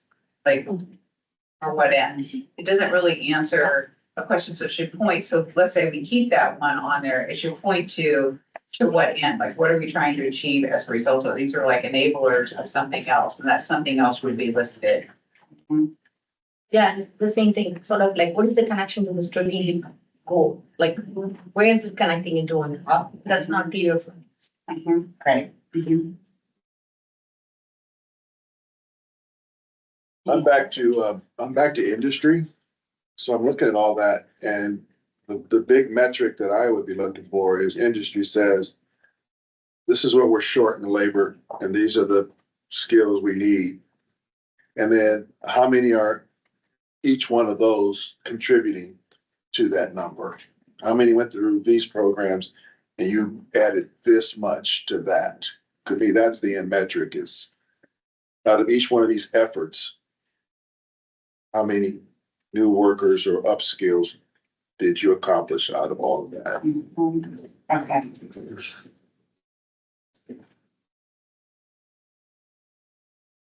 So no understanding of how these metrics actually fill the voids or gaps that we're trying to fill. Okay. Lindsay, I'm channeling board members that I've had conversations with numerous times in the past here, and it kind of connects with what Ann said earlier.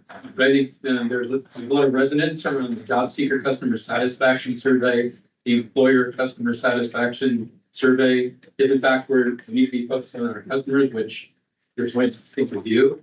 I think there's value in those existing metrics. Then I guess, the third one there is, I think it was Heather Thick who brought this idea under a partner customer satisfaction survey. How are the local boards doing? How is XYZ partner doing in terms of customer satisfaction? The other one occurred to me as I thought about what you said, Travis, and then post-secondary, is a student our customer? How satisfied are students with their engagement at the community college or the university level? Do we need to be paying attention to that or not? These are just questions posed. And then, what's the other one? There was one I forget, but I personally think that those surveys on customer satisfaction are important metrics to understand what our customers are thinking. So this goes back to my deep concern about who our customers are and setting us up for success and failure. So my concern is that the HEX customers are not our direct customers. It's more, as Lori said, our relationship with the HEC. Through the HEC, we influence those customers. And I'm concerned about us saying our customer, we're jumping over bowling, we're jumping over other people because we aren't responsible fully for those metrics. That's like, you know, we're not bowling. So we can't say that I'm measuring, but what we can do is system measurements. And I think there is a missing measurement on our relational connection. I don't know what that looks like, either with the governor or with other agencies. So I just caution again to be careful about the expansion of our client because there are other people who have that client. And our relationship is influencing those people and making sure they're coordinated and getting that data. But I don't know if we jump all the way over those people. So that is something that continues to worry me because I feel like in doing that, we might fail at numbers we don't have any control. So who's our client? My perspective is our client first and foremost is the governor. And our role for the governor, we can have multiple clients, but my perspective, that's our first client because that is statutorily who we are here to advise. Then our second clients are the agencies or associations or memberships who relate to workforce who we connect with. And then finally, our client, not in a direct services way, but is the employees in the state. So that the employees in the state can have good information about the system and what's going on, but we don't jump over other people who are providing those services. So that's the way I look at it, but I just want to be careful just because. So Julia, just one moment. So Sherry, you said, figuring out, right, who are our direct customers versus our indirect. So this goes back to, right, public workforce versus larger definition, the relational system, right, is maybe what we can call that. You can't jump over a BOLI as an example, but you can do systems metrics. So I just want to be clear, that's what I heard you said. Okay. And so then if this is what we can do, that's what we're here to start figuring out, right? What are the systems metrics we can do that will drive that relational system, right? That you don't have direct purview over, but as a state board with a larger definition of system because of those relationships, what is it that we can do? So Julia and then Anne. Well, now I'm a little confused about what you mean by system metric. What did you mean by system metrics, Sherry, when you said we can do systems metrics? Yeah, so we based can on our have earlier BOLI, and we can say to BOLI, we are very interested in apprenticeships. And we want to make sure, and we understand, because we're a player, we know with the apprenticeship system, this is what they need. We need your help, we need you to consider, we need to make sure you get it. And that information comes to us that we can repackage and be like, hey, here is the things that we understand, and acting as a middle player. And then that could also be the basis of potential legislation if we know something's missing. That's what I'm thinking, rather than us going to the client of BOLI. You know what I mean? That's what I mean. Does that make sense? Yeah, I think so. And my comment was gonna be sort of along the lines of what Sherry was saying, but right now it feels like this is both a board scorecard and a system scorecard. And maybe we need both, maybe we don't, but I think it needs to be clear what the purpose is. So thank you for bringing that up again. So let's make a decision right now, which we're gonna tackle right now. Do you want to tackle board metrics? Last time it looked like this. Membership indicators, increasing grant funds, completing strategic plan deliverables. Or do you want to talk about systems and shared metrics per some of the conversation about shared vision? System metrics. System? How many want to talk about system? Right, okay. Did you raise your hand high? How many want to talk system? Raise your hand high. Okay, great, okay. And are you on the fence or you want to just stick with board? I'm confused about what system is. So again, right, we have the public work, and tell me if I'm getting this wrong, because I'm just repeating back what you all have heard me. We got the public workforce system, right, which is what you have to be compliant to for federal WIOA, I'm showing my age, WIOA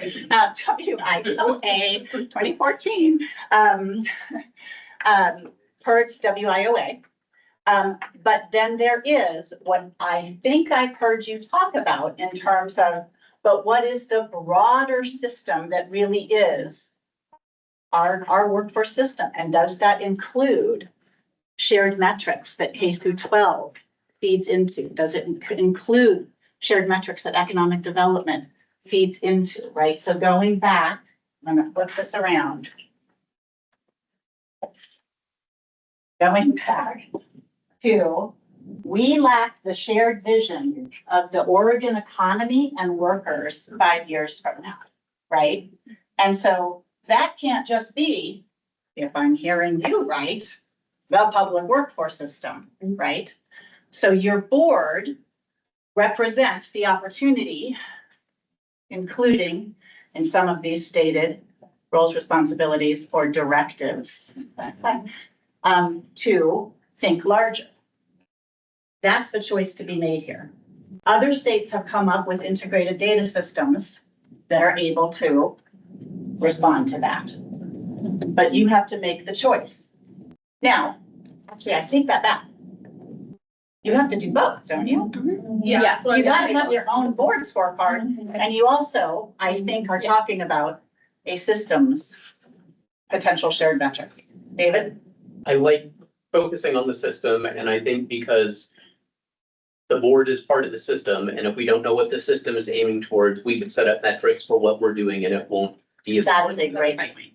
So basically, David, that is a great point, and I've heard others of you say this too. Understanding this question, right? What is the shared vision of the Oregon economy and its workforce in 5 years?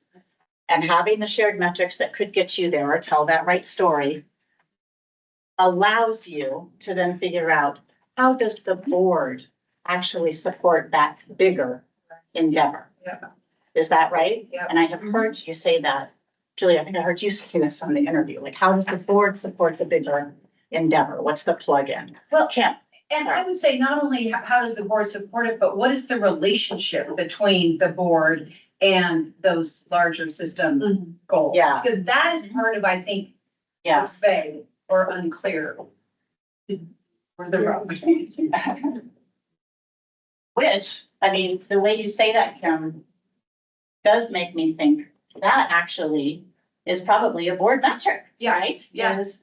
Our relationships, and do we, if we go to what the governor needs. Or articulation, and I mean, I don't know what it is, but it's like, let's be very clear. We need clarity. And I don't think we've got that. It's a theory of change, right? Uh-huh.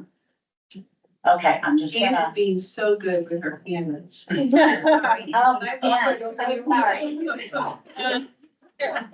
sorry.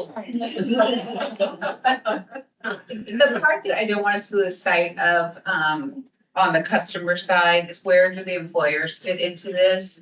And I think as Oregonians, and I love this, what I love about the Pacific Northwest, we care so much about the worker, which is the right thing. We have to care about business too. Business is good. It enables people to buy homes and send their kids to school and do all those things. So, and we tend to the business is bad culture a little bit here and state, not our board, but just sort of out there. So I don't want us to fall into that. I want us to make sure we don't forget about the employer that's actually enabling the prosperity.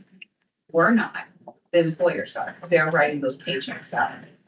Yeah, if we talk about pull strategies, you have to start with the employer, right? You can't fill jobs that aren't there. Right. So you have to make sure that they stay here. This is the tie to economic development. You have to make sure they grow here, stay here, don't move, or that they have a workforce, but they also have policies and resources that at a local level, we're not, able to.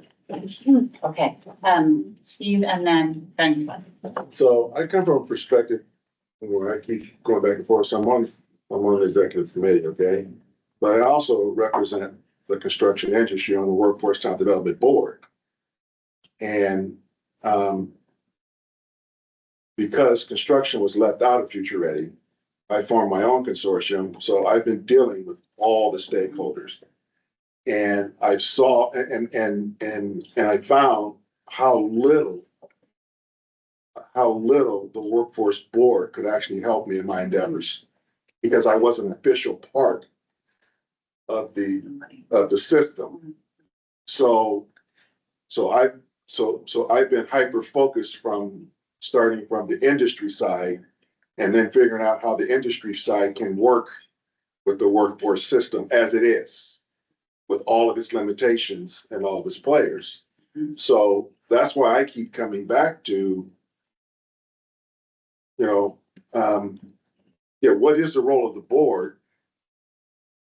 And if I can't get access to the governor to share what I've learned, and the WTB, and Todd has he's been trying to be helpful, but there's just limitation to what can be done. So that's why I keep getting tripped up on all this other stuff, is because how many people do we have on the workforce board? I mean, the number of people that have been appointed to the board, and then how do we empower them to engage in the different sectors?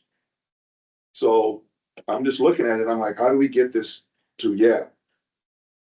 we're driving forward to results that matters to industry.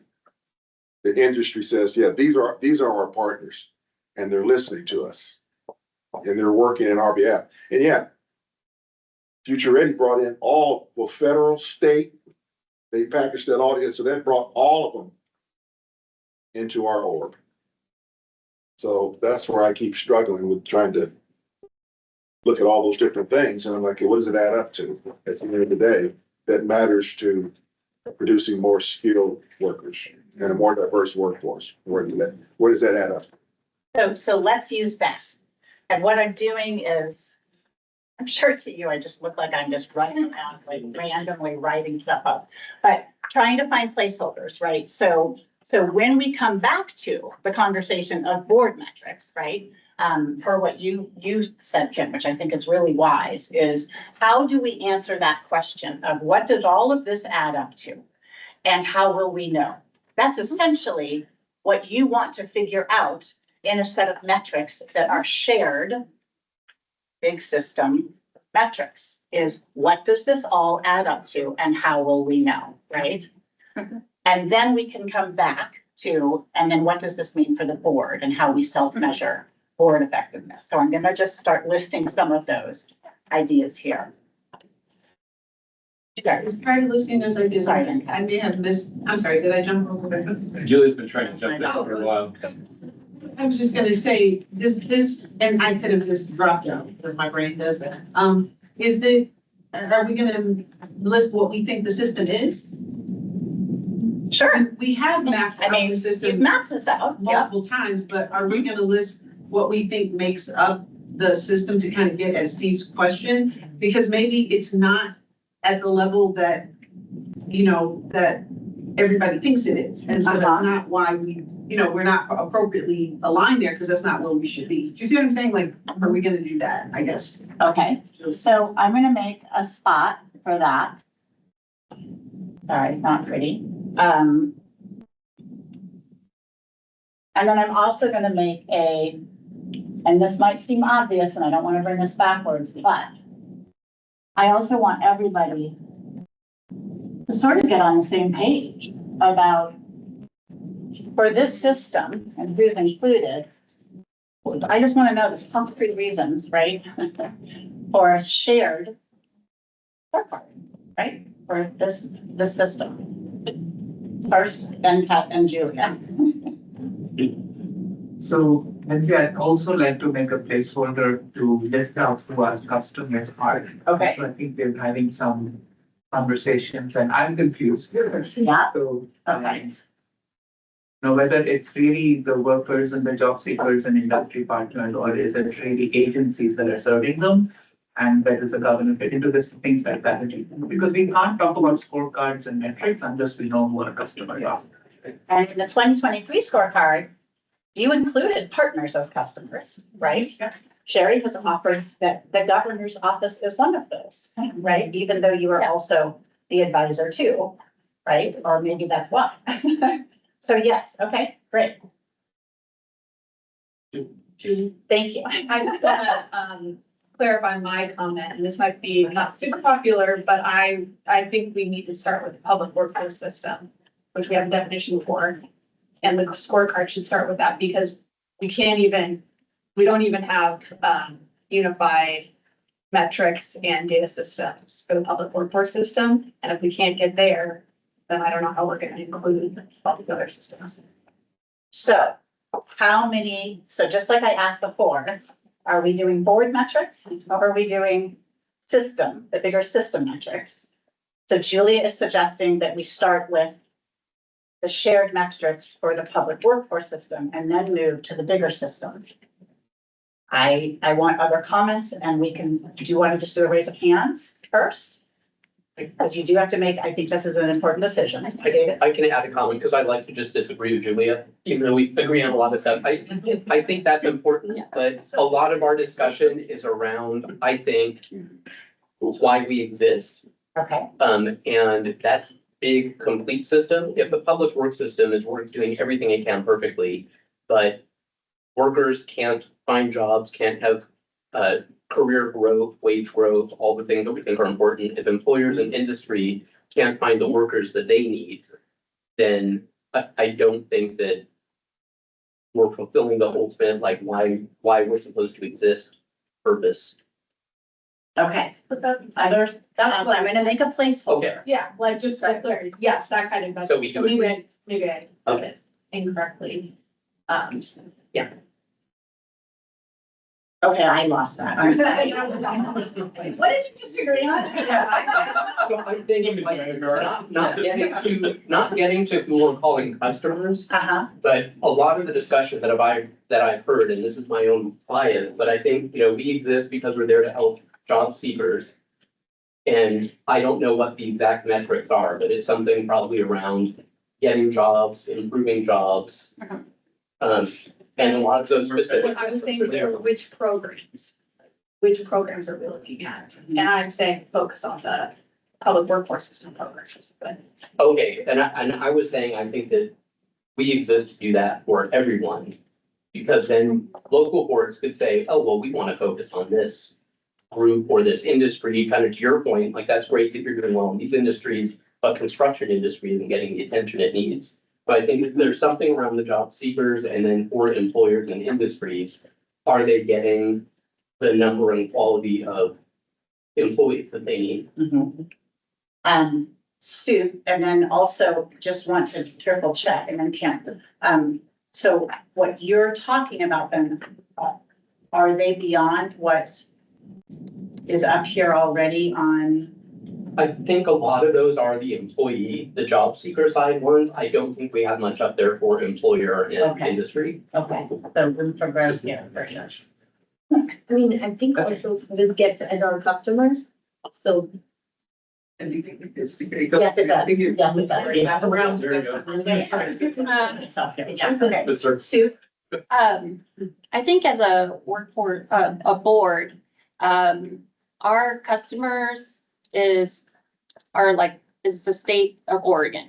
It's like Oregonians that live here. And so we should be, if we're talking about population indicators, we should be looking at like the job growth rate or labor force participation, like things that are statewide, not specific to like our programs or organizations, but things that we have to do together, because that's what we want to do together, right? We have to align on our metrics. And I think maybe the first question that we want to answer is like, what are the quality of life conditions that we want to create for Oregonians? What does that look like? And then what are those measures that can speak to that? So whether it's median household income that we want to look at, or income inequality in the state, or looking at our cost of living index, or, like, what are those measures that we can all align is good for the state, not for a particular organization, but for everyone. Yeah, cost of living, housing affordability index, like, but, we should just choose 3 to 5 of them that we want to. So what we'll do is I'm just gonna start putting ideas up here, right? And when you say Oregonians, right, to me, that speaks to this bigger system metrics, right? Because what you're alluding to is we should be potentially beholden together to things like quality of life, cost of living, housing affordability. I'm sure you said others and I'm forgetting. Yeah. Okay. Median household income. Median household income. Income inequality. Okay. Per capita income. Okay. So, and we're just brainstorming right now. Kim? Oh, so many thoughts. Yes, all of it, yes. But we have to start somewhere, and this board has adopted a definition of the public workforce system that was defined by the Continuous Improvement Committee. So maybe what we do for our own board metrics is say, we're gonna start here, and then we want to get to the all Oregonians quality. I love that. I think those are great things, but I don't have a lot of confidence that we as a board can actually do that, at least not yet. So I would argue, or I don't argue, I would suggest that we recommend that we start within something that we can actually define and articulate, which is the same thing, and measure, and then suggest that we then expand and go beyond because ultimately that would be fabulous if we could sit here as a board and really look at quality of life, cost of living. I mean, that's where the rubber meets the road. That's what it's all about. I just don't know if we can get there. Okay, quickly. So that's been repeated a couple times. And yet we still have others that are pushing back that both are needed, right? Yeah. So go ahead before your arm falls. It's okay. It's arm day. I have to, I'm gonna try my best to channel our state labor economist here, just to just highlight that measures of quality of life are, I think, the aspirational goal of every state policymaker to make life of Oregonians better, right? I'm sure there's a subtext to most of our mission statements of every state agency and workforce partner in the state.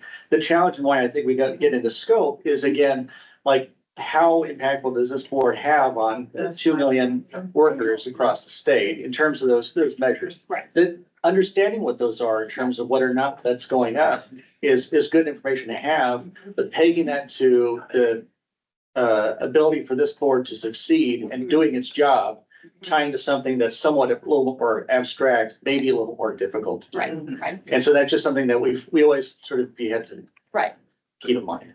Yeah, and I think,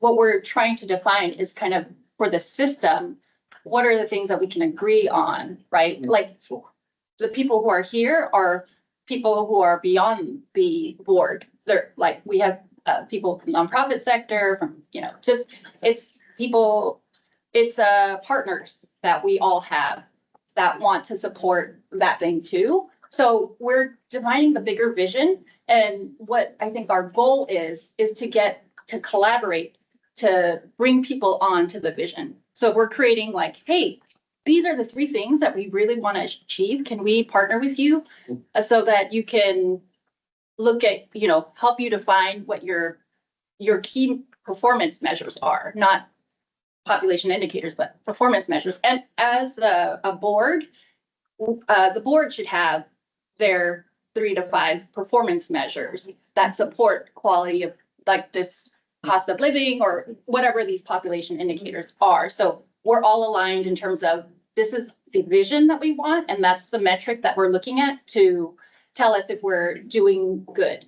There are multiple things that impact, for example, cost of living, housing for, median household income, right? That no one entity could impact.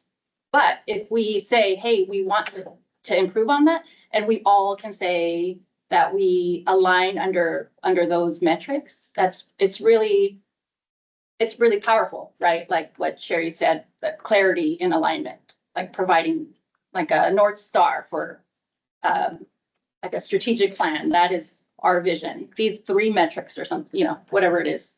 So I just want to point out that I think what's happening here, right, is that we all agree that metrics for the board, metrics for the public workforce system, and metrics that are shared for what I'm just gonna keep calling the bigger system here, are important, and there's a role for this board to play to get there. Yep. What we're disagreeing on, which really may not be a huge point of contention, is which way to go first, right? Are we gonna, I didn't mean to make a start, but, right, is this the top of the pyramid? Is this the top of the pyramid? Which way are we flowing? So in many ways, I think the question for this group and the executive committee coming out of this, right, is A, does it matter? I ask that honestly, right? Like if you're a build it from small to big, or if you're a do the big and then figure out how it shakes out, that can be a personal choice thing too, quite honestly, and what the culture of your board is. But the other question is, what about right now? For who is in the room?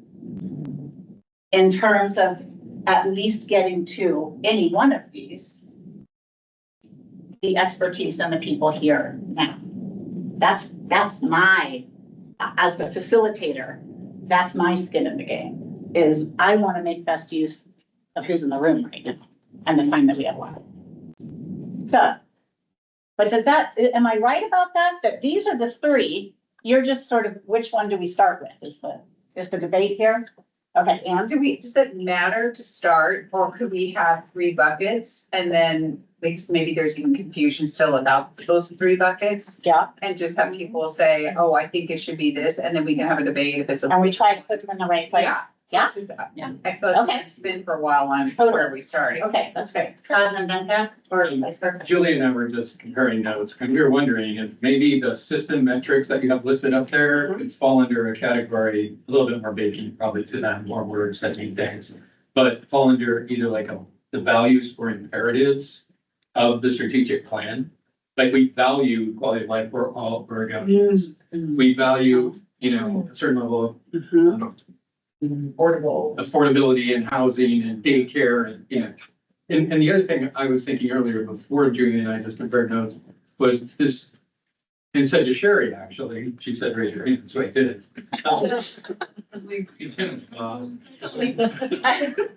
Which is, shouldn't the governor's priorities be part of those? Right, okay, so Like, let's to go your there, point, because we're it should gonna do what outlive Nancy, us we're gonna jump in the back and forth. future. Yeah. That should always sort of come into it, yeah. Right, so early education, behavioral health, and affordable housing, right? That's it, so what is that? What are the implications on metrics? Okay, No comment on that. okay, go for it. On the early education front, like I was thinking about, because I represent kindergartners here at the table. I always think about how we have like these brilliantly talented young humans who go to school, and that naturally they're gonna be able to have opportunity in the world they live in Oregon. So everything from like high tech and microchips and to agricultural opportunities, et cetera. And my job is to make sure they have pathways to get to those awesome opportunities. So I'm not thinking about like the industrial model of like mining kids for the talent and, exploiting their labor.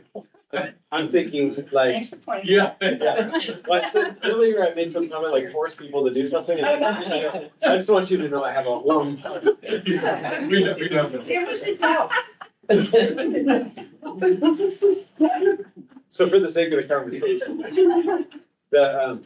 in the unlocking talents type of leadership that I think we're involved in here, like how do we make it fit so that the natural industries and entrepreneurship that's going on in Oregon right now matches up with the talents that kids have coming up in our systems? And then how do we act as like mutually beneficial and equitable leaders in figuring out how that works? We also know that starting upstream, like early with identity development of kids, helps kids realize, hey, I could be a pilot. You can't take a kid graduating high school and say, hey, did you ever think about being a pilot? Because the identity development of our young people, they're internalizing messages about who they can and can't be in like kindergarten, fourth grade. My point is, the metrics of participation completers employment at $17 plus an hour, and then break that down by women and priority populations, the prosperity 10,000 measures. Those are like scalable at like the micro level in like a industry specific ecosystem, like in healthcare or in tech sector. We can look at who's participating, completing, and getting employment there and disaggregate it by demographic data. And that can be done in Hillsborough, Oregon. It could be done in our regional workforce board, and it could be done across the state. Those are not flimsy metrics. And if they were restricted to really the sectors we care about the most, it's like getting back to not boiling the ocean comment earlier. Like what was inspiring to me about Future Ready Oregon is that we looked at 3 sectors. So we should have looked at 4, sorry, Steve. And that in those sectors, we made local targets and are trying to achieve them with X number of millions of dollars. So a knowable input, some expected outcomes in terms of improving the labor and talent development in those sectors. The question for the group would be, I don't know, like, there's got to be something locally for the workforce board group to anchor to that causes us to work together across agencies. And if it's not the local workforce boards, there's 9 of them. And they do have like geographically specific things they do because Oregon has such diverse geography. If that's not the organizing structure, and if those aren't the metrics, then what would replace it would be my question. Because those seem to be so like doable and valuable to industry partners. As a school guy, I can go to an industry partner and say, I'm working on getting you more nurses for your hospital. And then they're very interested in working with me. And then PCC has a role to play in that. I just don't, I think we're maybe overthinking the like, the scalable metrics, and the prosperity 10,000 ones are dialed in. Okay, sure. Okay. So this is making me think of something, because Travis, every time I hear you talk about a need for coordination, backup, and formalization. So it seems to me that would be our best role. Like, to your point, there are micro level things that need to go, but that's not our role. That's the local boards, that's not our thing. Oh, but, and this is a staffing question, because it does come around to this, but, you know, we used to do a lot more committees, and those are high staff intense, but maybe our role is to pull you together with a committee of folks to come up with recommendations that we push up to the governor to achieve what you want. Like you were saying earlier, it's just agreements and it's fragile, because our goal is to make that not fragile for you and for people in that industry, as opposed to us doing the thing, right? It's not our goal, and it's not, we don't have it in our purview to really impact the K through 12 in the way that we're talking about. But what we can do is develop these key priority areas, standing committees, or whatever we call that. And our role is convening and doing that piece. Every time we hear from you, you talk about that need. So that clearly is what you need from us. That's one of the things you need from us. And then the question is, how do we get that to you, not just to you, but to the system? And to Steve's point too, like, I need the people in construction and trades to know what you're like. That seems to be our role more, is convening, firming up, and then being your advocate, the tip of the spear to the governor, to the legislature, to get key priorities done. That's what we can do. We can't do the micro level. Sherry, that would compel me to do the right thing locally, because if you set that target, and then I was part of solving that challenge, then I would be compelled to do that. Yeah, so anyway, you're just hearing these two made me think about that. Ben, have you? I was just trying to help with the metrics discussion. So, you know, you listed 3 things in there, like the board and the public workforce system and then the bigger system. Yeah. And not to beat a dead horse, but I think that if we list customers for each of them, then that would help us define those. I mean, we can agree on who the largest customers for each of those 3 buckets are. that might help us come up with. Okay, That's a nice organizing. okay. So we have a lot of hands, but I want to be able to do that and get that done. So Steve, a comment and then we will. So to me, our customers are the local workforce boards. Okay, so, All of the, and all of the entities that get the money that's going to produce a positive outcome. Those who are customer. And so this is the way that with my consortium that I'm looking to how to work with the both local and the state workforce boards. So when I formed the consortium, I knew that we needed to quantify what was the current capacity of the minority workforce in construction to meet the state's aspirational goals on public works projects. So I knew we needed to answer that question. But when I formed the board, my consortium, I knew that I couldn't even have the discussion with them about the system if they didn't know what the system was.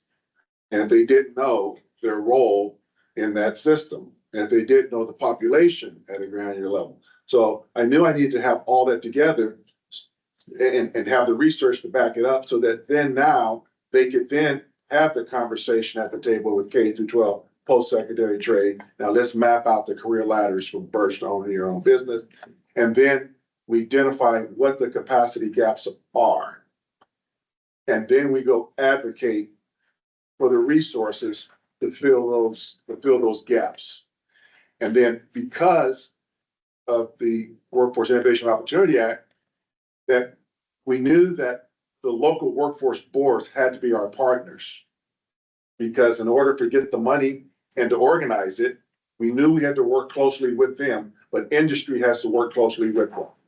So what it looks like then is governor sets policy, legislation, and then that leads to the money, and then it gets distributed to the local workforce board. If we could put in between the distribution, the consortium in working with the local workforce boards and industry to identify the pools that people want to have identified that we need to focus on, making sure they get the resources, the organizations that need to do that, so that now we can help them get the money to pools that have a higher rate of conversion.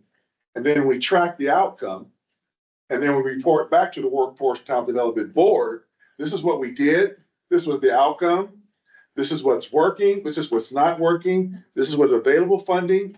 This is the funding that's not there. So now we go back to the governor and we start the process again.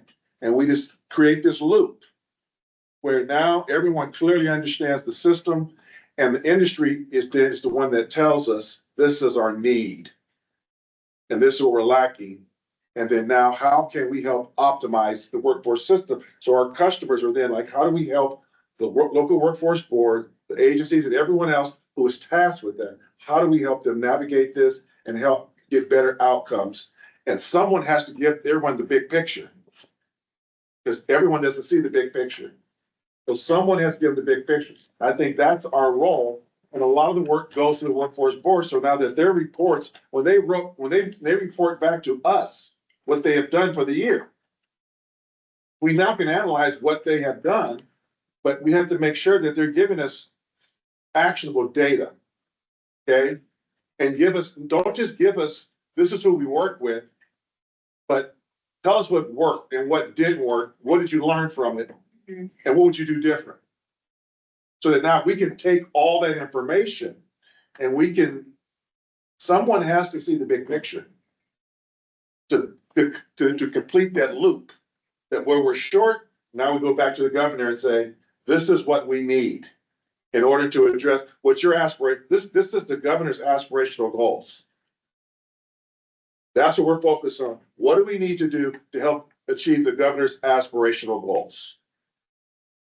And just to be clear, I think the governor through Sarah, we can have our own goals. And this is her administration, a different administration, want different things. She would like to see some of her goals represented. I mean, they're not, just to be clear, asking that we lock step on every, we could, I'm not saying we couldn't, but that's not what they're asking. They're just saying like, you know, make sure that it's something is represented. I think housing will be a big one for us to have represented for this administration. Doesn't mean we have to take every single one, but I think this goes back to the relationship with the government.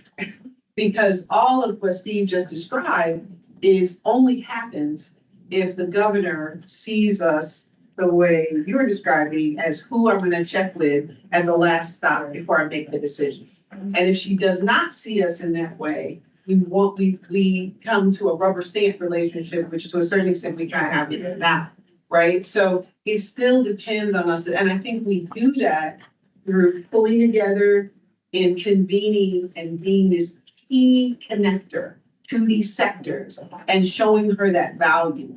Otherwise, you know, we can tell her whatever we want. It doesn't, you know what I mean? Like, we gotta get that. So you can't see it, Sherry, but again, under board metrics up there, I will put, but somehow the effectiveness of your convening power, right? Like that has to be a self-measure for the board.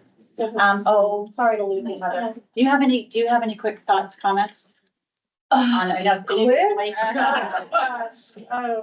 don't have to, I just wanted to make sure. I think this is great, you know, defining these and just reminding ourselves that, maybe having like a sidecar of barriers that exist for this board. Not to drive from the barriers, but there's a lot of great stuff on here and still, what's the reality? What's gonna get in the way? And what can we do not to duplicate functional systems like the board and, you know, OE and our relationships and. Yeah, okay, So, great. anyway, thanks. So let me try to, I want to answer these questions, even if it only takes like a minute each, right? Because maybe it's just so obvious.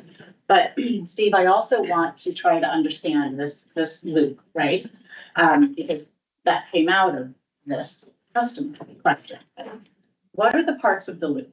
The board, the governor, the local workforce boards? Are those the three parts of the loop? And then each one of those have sort of the customers that. Well, I mean, I'm just trying to understand understand. us to make sure to include industry, trade, you know, group, you know, and nonprofit. I mean, like those are, you can't take them out as part of it because each of those is what makes it work. So that, I mean. But we definitely know, so let's just hold it. So we definitely know the board, and there's no hierarchy here. This is gonna be a loop, right? And the governor's office, right? And the governor. And then when I hear you list out, right, industry, nonprofits, and then we also have the local board system. Are those all different stops on the loop? Or how are you envisioning? Tell me what you're thinking. So the prime example, so let's say for construction, the prime example was Kate Brown's executive order for all the public agencies to come up with how to diversify their workforce. And that led to the aspirational goals of the number of public works projects. 20% of the work needs to be done by minority contractors and firms, and 30% of the workforce has to be minority. The first question I asked when I started in this was, what is the current capacity of the minority workforce to meet those aspirational goals? Yeah. Everyone knew it wasn't there, but no one knew the gap. Yeah. So now if you don't know the gap, you don't know what's driving it, how can you help the governor achieve the goal? Yeah. Okay? Yeah. So first of all, the governor has said, this is the aspirational goal. So how can we help her achieve that? Okay? So in order to achieve that, then you need to start out by understanding what is the population, the minority, this is on the minority side, what is the minority population in the workforce system? And I simplify it, K through 12, post-secondary and industry, which is skilled, okay? So what is that population? What is the current education and training delivered to that population? Who is delivering it? What is the funding driving that? And then what's the legislation driving that? Once we understand that, and now you can now sit down and say, consortiums, each of the consortiums, we now know what the system is. We know who's delivering it. We know where the funding sources are. Now let's come up with industry with our career ladders, where our employability skills. We'll come up with that because we now know that we're going to work with K through 12. Because if we don't fix K through 12, then if students can't graduate with the option of going straight into business, a career, or going to community college route, or going the 4-year route, they should come out with an option to do one of them. And if they're not, all this stuff upstream is not gonna work. So now that we know that, so now we gotta know, how do we make sure that we're connected with K through 12? So now, whatever initiative that we do with K through 12, post-secondary, we're tracking all of those, and then the outcomes from it, so that now we work with the local workforce boards. They're mandated. This is the population you have to work with. And these are different ways you have to work with them. So we have to work along with the local workforce boards and both our business associations, community partners. How do we navigate those rules that are put on the local workforce board so that we can get better outcomes for them? Once we get those in place, we need to track them and what works and what doesn't work, okay? So between the governor, and right now it's the governor, the legislation, and then the money goes to the local workforce boards, okay? The consortiums fit in between the legislation giving the money, and you work with the consortiums now to make sure that you help the workforce boards allocate those resources to the areas that are going to be most effective. And then you track that result, and then based upon that, now you feed that back in your annual report to the state workforce board. This is what we did. These were the outcomes. This is what we recommend.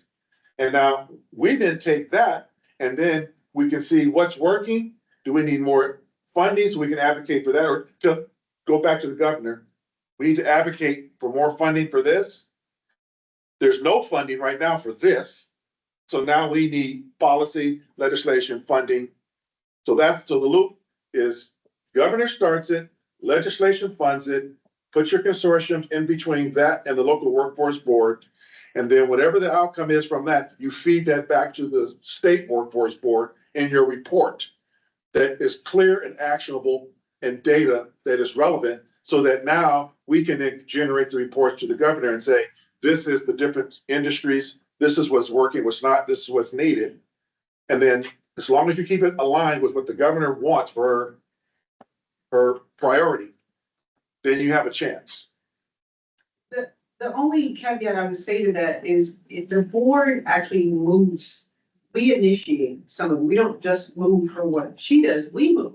I mean, she needs us to be proactive ahead of her also. And if we were conveners, as I described to Travis, if we were conveners and what you talked about, the numbers came through and we had the nonprofit, the government agencies and the data, we could have gotten that information for her. Do you see what I'm saying? Like, we wouldn't have had to wait, because as conveners, as soon as we got that, our natural instinct would have been to bring our super friends together and get the data and then provide it to her. They shouldn't have to go around, like, we should be moving some of these things. And I think we do that by working with our existing state agency partners, because they already have, the data existed, where it just wasn't pulled together, right? And our nonprofit partners are very key in that, some of that data. So if we had those people at the team as part of the system, and we were the type of convener we could be, we could get ahead of answering these questions for her. I think that's the only shift I would say. And so it's not, again, it's not our role to do the K through 12 assessments. We can get that. It's not, we have economists and data people in the state, and we have nonprofit partners. The problem is, who is convening, who is getting ahead, and who is moving all that forward? That's my only slight twist on it, is that I want to see, for you all's sake and for the state's sake, this board to be more forward thinking and not just reactionary to what comes to us. Terry, let me add to that picture. So construction is unique because we do have our minority associations who's tagged with doing all those things. So they're actually the navigators that connect all the other partners, because they're working with the prime contractors. So construction is unique, okay? So I'm saying, you're listening to them. you're listening to them and their part, and all the ones that they're working with, okay? And like I said, you have to work closely with the local workforce boards along with them, but no, we're not doing all the work, okay? The local workforce boards and then the industry partners are doing a lot of the work. Cause this has to, this will not work unless industry steps up. No, I'm not saying it's not, I'm saying what our role is. Right, so, Our role is a convener of. but we need, in order for us to convene the right people, we need the right data to guide us I think we're just for the. because I just don't think we can So, originate data. so I want to go back then to the customers, because what you're describing, Sherry, is going to get to probably a very good board scorecard. How well do you convene? How well do you collect data? How well do you make sense of it? And how well do you use that to advise your partners and your system customers, as well as advise the governor or leverage governor's priorities, right? So there's a solid scorecard in the making there. I want to understand then, is there anything we would add just to board customers, Sherry, based on what you've said? Because you listed out, right, in the system, K-12, industry, higher ed, training, trades, community partners, local boards, right? That's, there we go, like, that's the bigger system, you know, in a nutshell. Yeah. So what else would you add to this? Let's honor this State request. agencies. Okay, so board customers, local boards, funded programs, or what you said, state agencies. They're customers of the board. You said the governor earlier. I think she's a customer. Okay, anything else? Just to, I think legislature, wherever we have governor, I think it's actually governor and legislature in kind of parallel paths. okay, Is industry, industry employers? Yes. Employers should be, are they a customer of the board? Okay, great. And so, because It's 40% of the board, yeah, at least, right? well, Members. 51% by state or federal law. Yeah, exactly.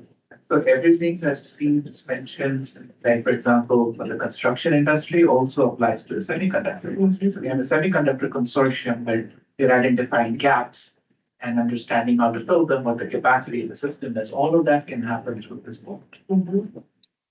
Okay, okay. Do you add anything else to this? And compared to this, I'm curious. Either the public workforce system or larger system. Is there value in listing those out? Are they gonna be the same? I mean, for those who understand Neola better, I always thought our charge was bigger, was the bigger workforce system. Is that right? Or, As far as I understand that, yes, okay. that's what I understand, and that's based on, as I shared with Lindsay and I shared earlier, the high performing workforce board model that we adopted from National Government Association that was published in 2016, which is about that entire workforce system, adding on to and leveraging the local. This, from my national experience, this also is just completely dependent on the board deciding what their role is beyond compliance. And if you look at your roles and responsibilities, you can highlight the ones that would indicate to you as a board, do we have a broader directive beyond WIOA? So then if you look at high-performing states and state workforce boards, I should say, that is a commonality, is that Which makes sense. they leverage and they convene and they influence and they are the place where these systems come together for shared vision, shared metrics, integrated data systems. So yes, that's the answer. the answer is, yeah. Yeah. Yeah, April goes up. there's no getting around it. That is what federal legislation Yeah. And I would add to that story, I think Dr. Bennings clarified this if I'm wrong. K-12 and community colleges are under Perkins grants, which don't flow through the HEC. They flow as we're direct recipients of Perkins dollars, and we act in consortia or as direct recipients as The districts. post-secondary part flows through. It does. So mine doesn't. Yeah, correct. Okay, so is Perkins then considered to be part of WIOA? No, but it is part of our combined real estate plan as a functional. And if you look at page 4 of this document, to serve all customers of the education and workforce system, Perkins is part of the workforce system. I think it is too, but schools don't really act like it is. Like, I'm not saying we don't, like, we would have the metrics to tell you how many participants, completers we have in CTE programs, but we don't work with the local workforce board. We work with ODE, who asks us to comply with ODE's. Yeah, that's the opportunity, right? That's what I'm saying, yeah. Our role is to break those walls. Yes. That's why I think being so beholden to just that one grant and our leadership is an obstacle for us. And I'll confess that on behalf of K-12. We just do what they tell us with the Perkins dollars until very recently, when a lot of districts have figured out that the Perkins money is so little that we should actually reorganize around what the state needs and what our kids need, rather than just being so compliant with the Perkins requirements. So maybe there's a parallel conversation where we say that. I think frankly, that's the whole point of WIOA is there are a million hyper-focused funding streams for specific things. Yes. And you lose the big picture if everyone is just focused on their one. The trees and the forest. Yeah. And if you look at this prism, the list partnerships is OED. So that goes under, Perkins goes under OED, right? So. Or the employment Yeah. department. And Department of Education. Oh. Well, But sorry, DOE, right. It's so close. And anybody on the line from the Department of Education, please correct me, but just to add a little more background to that, in 2018, Perkins was fully reauthorized at the federal level. And languages when it comes to CTE program approval were redeveloped by essentially a statute by the Department of Education to incorporate much more industry integration than past years and past program years. So the Department of Education has put a full scale effort in trying to work with local CTE hubs and education programs to align and at least incorporate industry relationships far more than what it historically been the case. Yeah, and we in community colleges have advisory committees for each of our CTE programs, and we actually use the career clusters like you were talking about earlier. So it's like the sector specific ecosystems that are the goal of Future Ready Oregon are replicated in like conversations with faculty from PCC and teachers from HSD. We're doing our own little advisory committees as required by Perkins. But then those same people are being asked to sit on consortia for Future Ready, and there's all this. Local sector partnerships. So we've talked about, can we make CT advisory committees and local sector partnerships the same thing? Bingo. Yes. And in some places, they're closely aligned. Yeah. And they're outside of the workforce boards. The ones that I'm associated with don't like exposing my lack of teammateship. We have advisory committees that have nothing to do with our local workforce boards. That's right. So that's just a flaw in the system. Yep, that's your government pillars. Yeah, silos. But you're here with us. Right. That's the key. But how do we leverage, communicate, break walls, move between, that's the purpose. You know what I mean? Like. And what's the organizing structure? Like, what's the organization chart? That's what vexes me. So I want to just, I know there's some hands up I want to get to, but Travis, I want you to go back to, I want to come back to, so why are we doing this? Because what I'm hearing you say is that there is a way, there is a method here that is going to drive the behavior you're describing at the local ground level, right? That cannot necessarily be driven by any individual actor at the local level, right? That there's the relationships there. But I'm hearing you say something that I think very importantly answers this question. And Sherry, what I'm hearing you say is that there is a very powerful convening role that we are not living into. How do we make this happen? It's connected to this, but in your words, can you answer the question, why is Scorecard related to what you envision in your own district? There are these words that resonated with me, like providing like the cover and the like accountability. Accountability, alignment, and sustainability. I'll tell you that an experience that I had was we used to fight about bilingual education, and people would say, this is an English only place, it's America. And we would say. I said that today, but. Yeah. Maybe federal. Well, yeah, we may be fighting this again. But in my community, half of our students speak Spanish, and so we're working on dual language programs. At this time, the governor said, we're gonna give a seal of biliteracy to any kid who graduates and can demonstrate their bilingualism skills.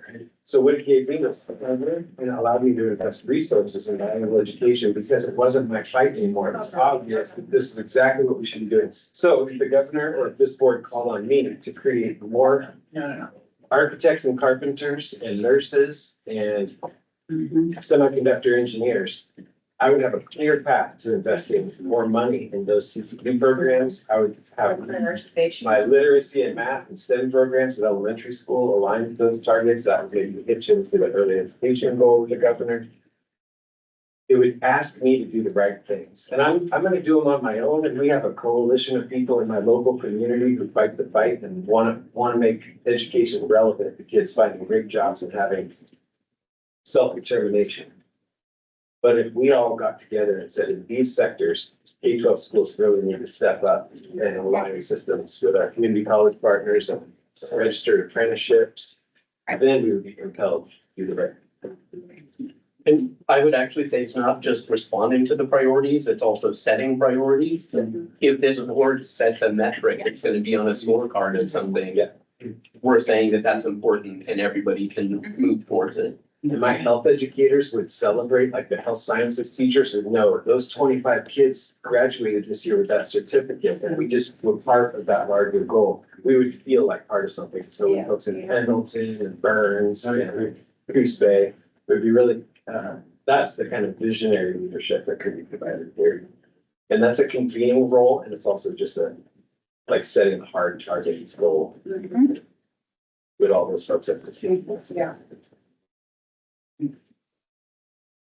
I hope that counts. Yes, I think it did. I mean, I think you said this in so many ways earlier today in the first half, of the meeting, with shared vision and what we don't have and, what we don't have an understanding of. And, but I just really want to make sure we're coming back to this.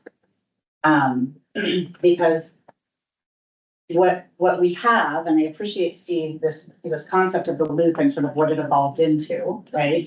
And then that really driving some probably very strong board metrics.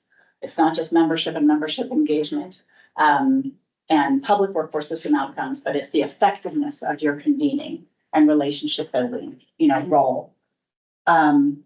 So when I asked why a scorecard, and you respond with accountability, alignment, sustainability, cover, but a way to set and respond to priorities together, right? That goes beyond the public workforce system and includes all of these.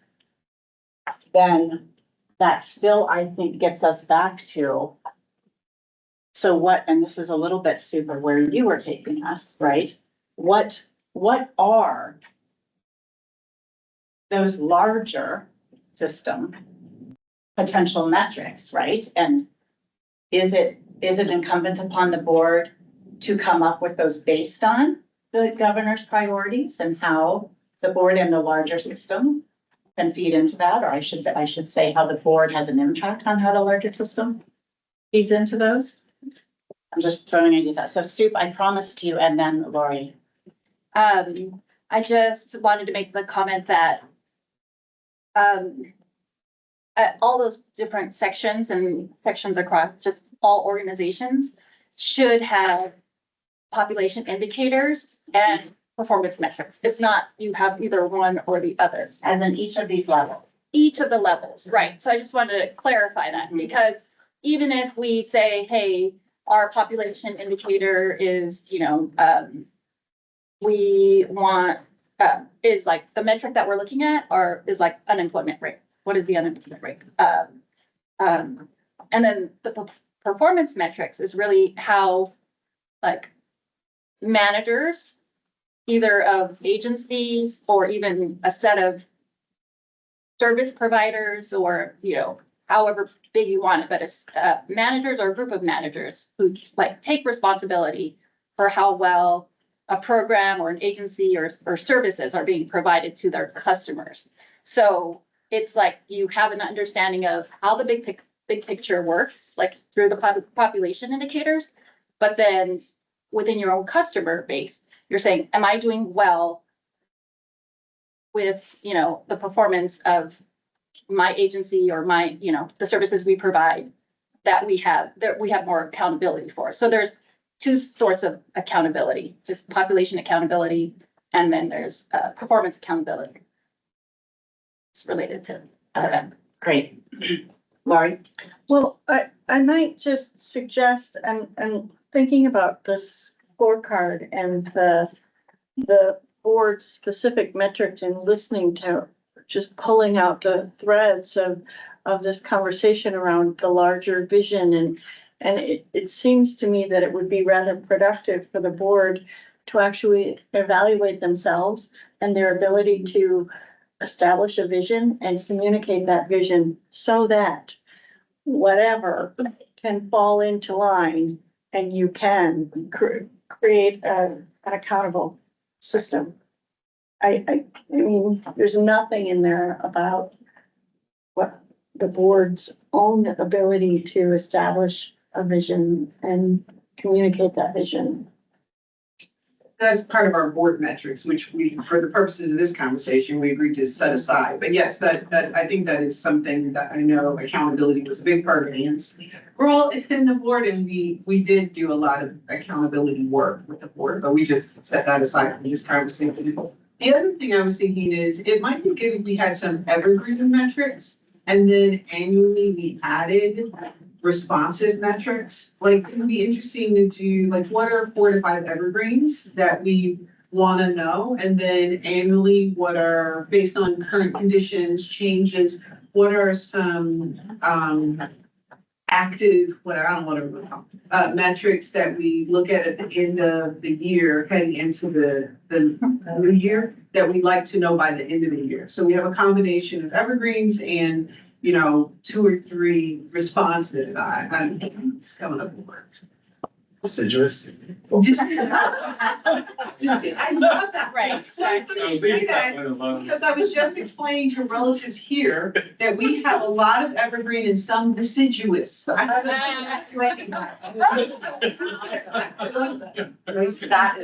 is on. Yeah. New logo. Keeps falling, yes. So when you say deciduous, I'm gonna use this. That's so funny.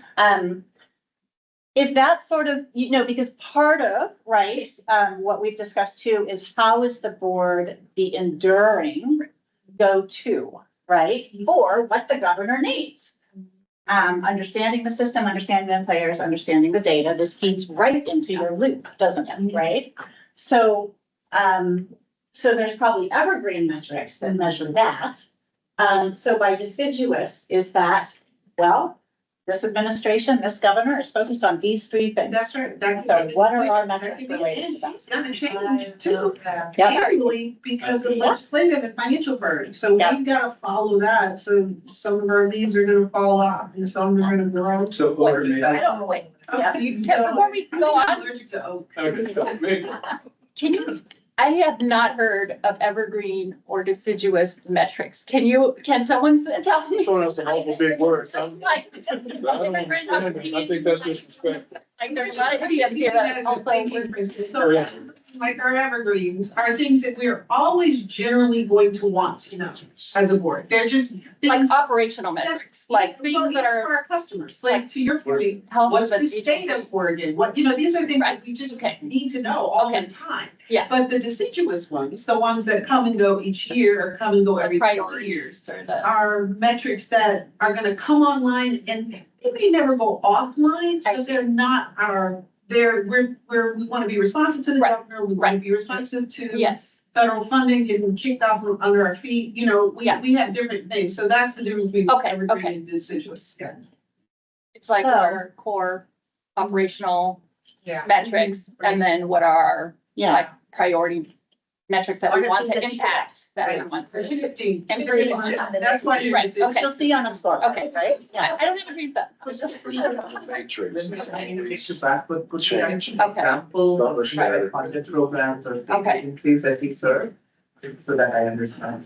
So my understanding of funded programs, when I wrote it under board customers, was based on Steve saying, like, who does the WIOA money go to?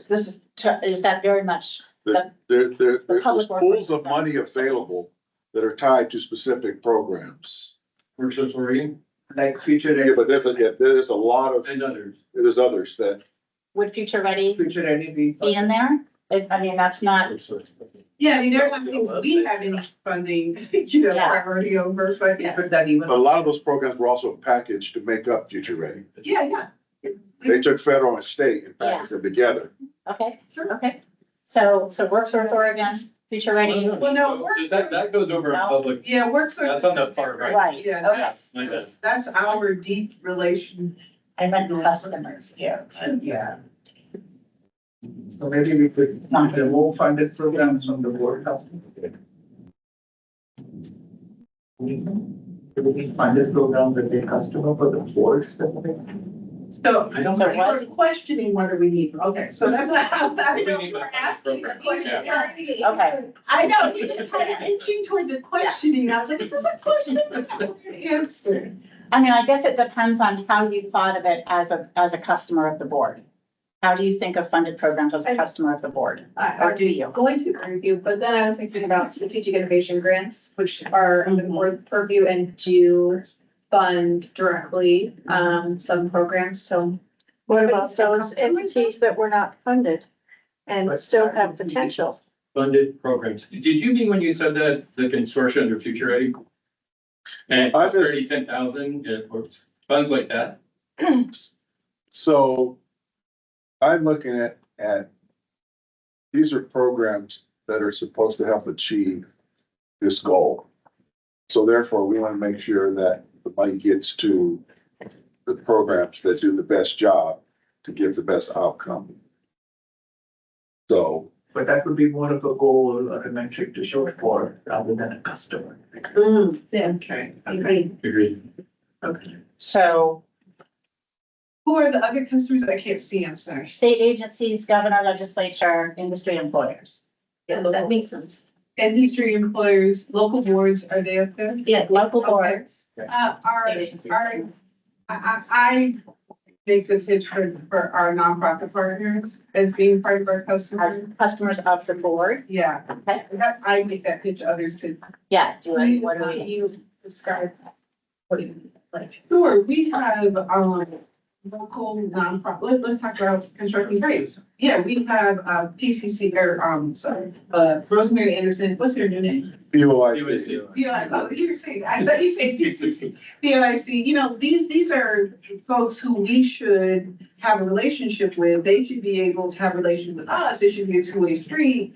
And I feel like sometimes they feel blocked out of what is going on in the system, and yet they are frequently the providers and connectors to a lot of the human capital resource that we're looking for. And so I feel like they should be working on something. Maybe customer's not the right provider. Maybe service provider. I don't know. Maybe it's not customer, maybe service. So POIC, they are part of our consortium And Joe McFerrin know how to go with that money. Yeah, no, but I'm just saying, I want to recognize here, get that they exist. He knows how to get money. He gets. So nonprofit and community-based organizations, which tracks, right? I mean, if you're defining the system, Yeah. you consider them to be customers And of. I know that sometimes they feel disconnected from this board, you know, they don't. And if you have state agencies, industry employers, I should add trades too, right? Then we're missing the nonprofit community-based. The BOIC for construction is tied to industry because they have free apprentice.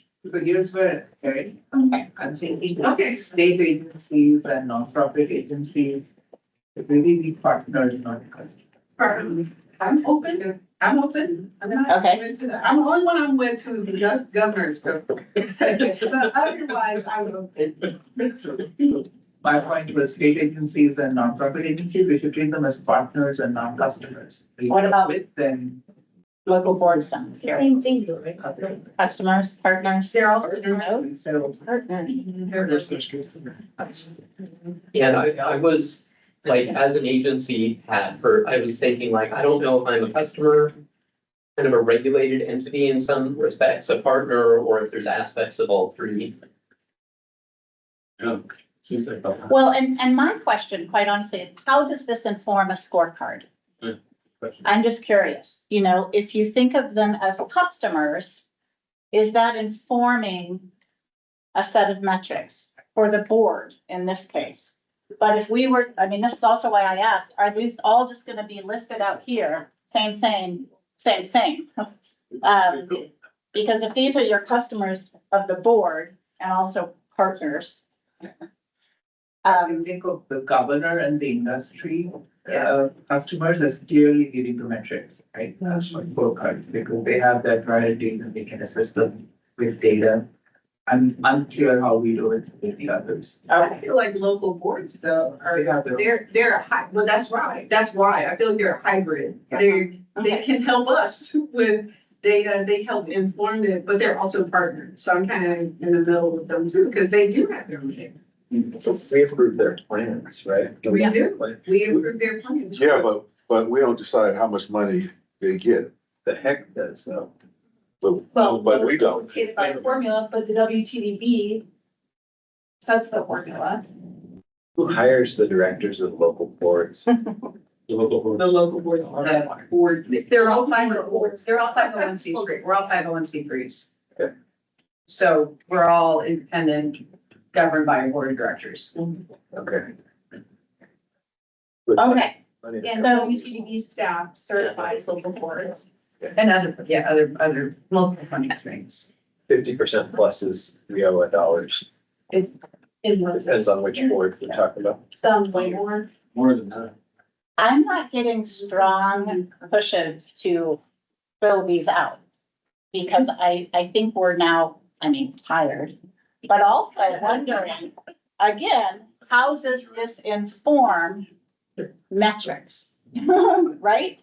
And we all agree, we need metrics for the board, we need metrics for the public workforce system, and metrics for this bigger system, which establishes a shared vision, this idea of evergreen and deciduous, right? So in the time we have left, you all have some choices here.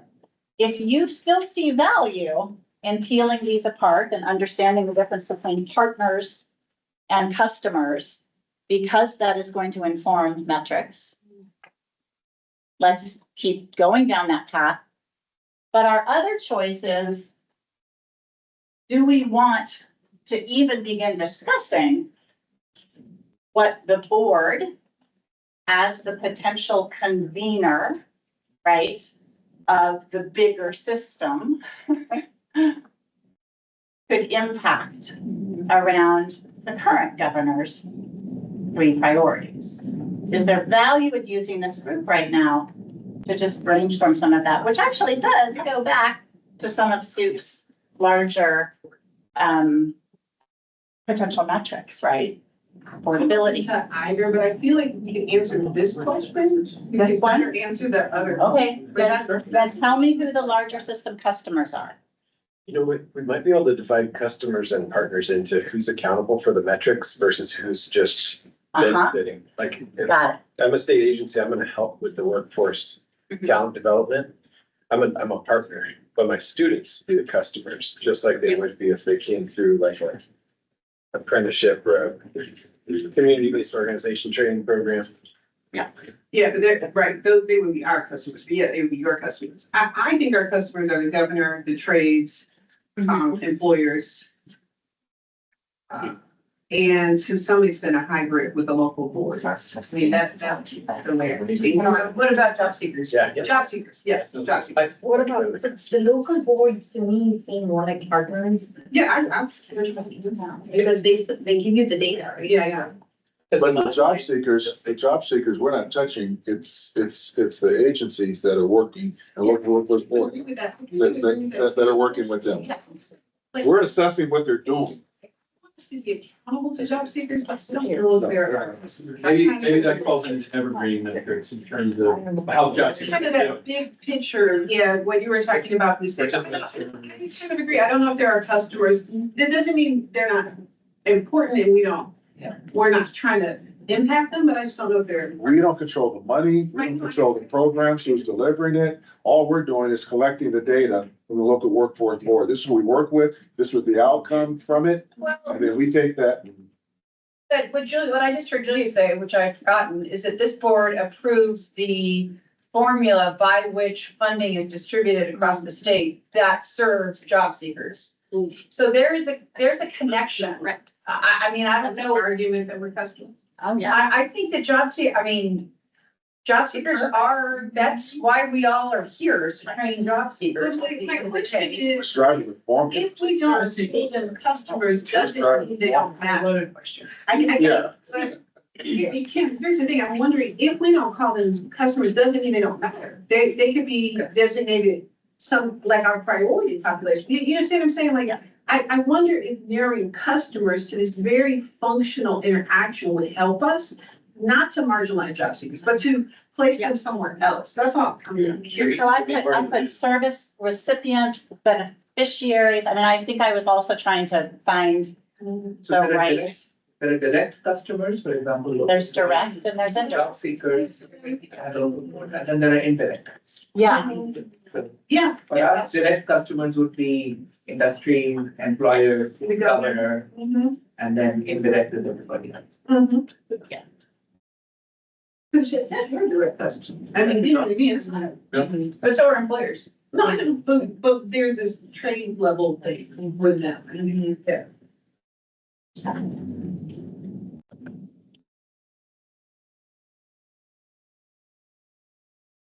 Okay, and then accountable to metrics for the larger system customers / partners.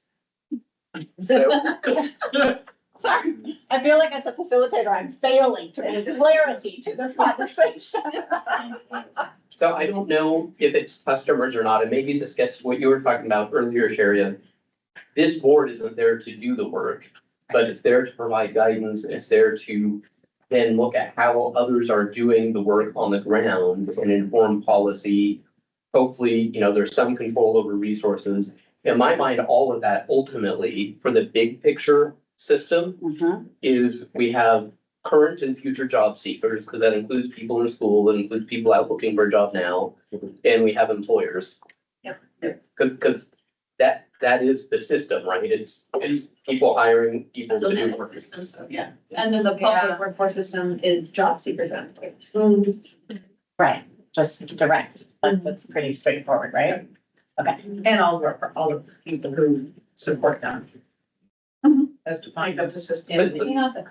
But when we're thinking about metrics, to me, it seems like the big metrics, like if we go to talk to the governor or the legislature and say, here's a program that works well, or here's where we need more attention.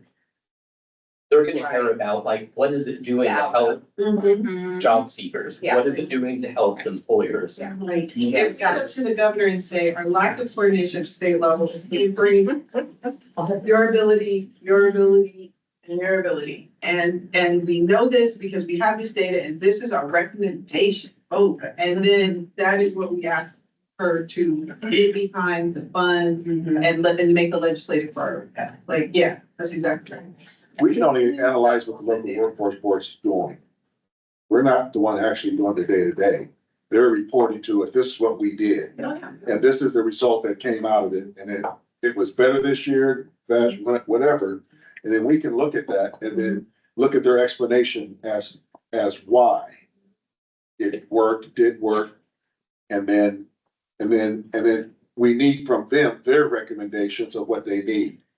Yeah, and we as a board, our broader mandate, no offense to work, but is not just what they need, but also what we hear from employers, what we hear, and then Right. we make a reasoned decision. We see the correlation. That's right, about what We we're see the gonna correlation. recommend. That's right. We set policy for us. And the board can set metrics for agencies and local boards to report on that give you the type of Yes, information. exactly. That's the connection. And that's the infrastructure that you're asking about.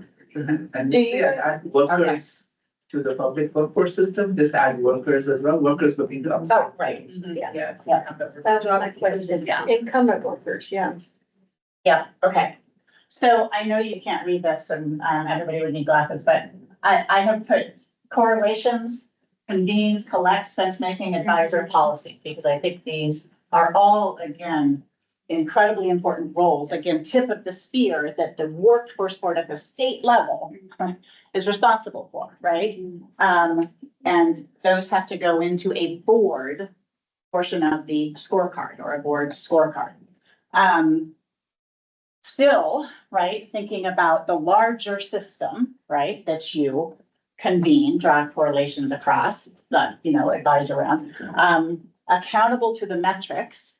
Can we get just quickly, what did you say that I missed? Or what did we not say that needs to be up here? Schools. It's, okay, K through 12, schools. Yep, it's great. What else? Higher education. Higher education. That's on the other side of the line.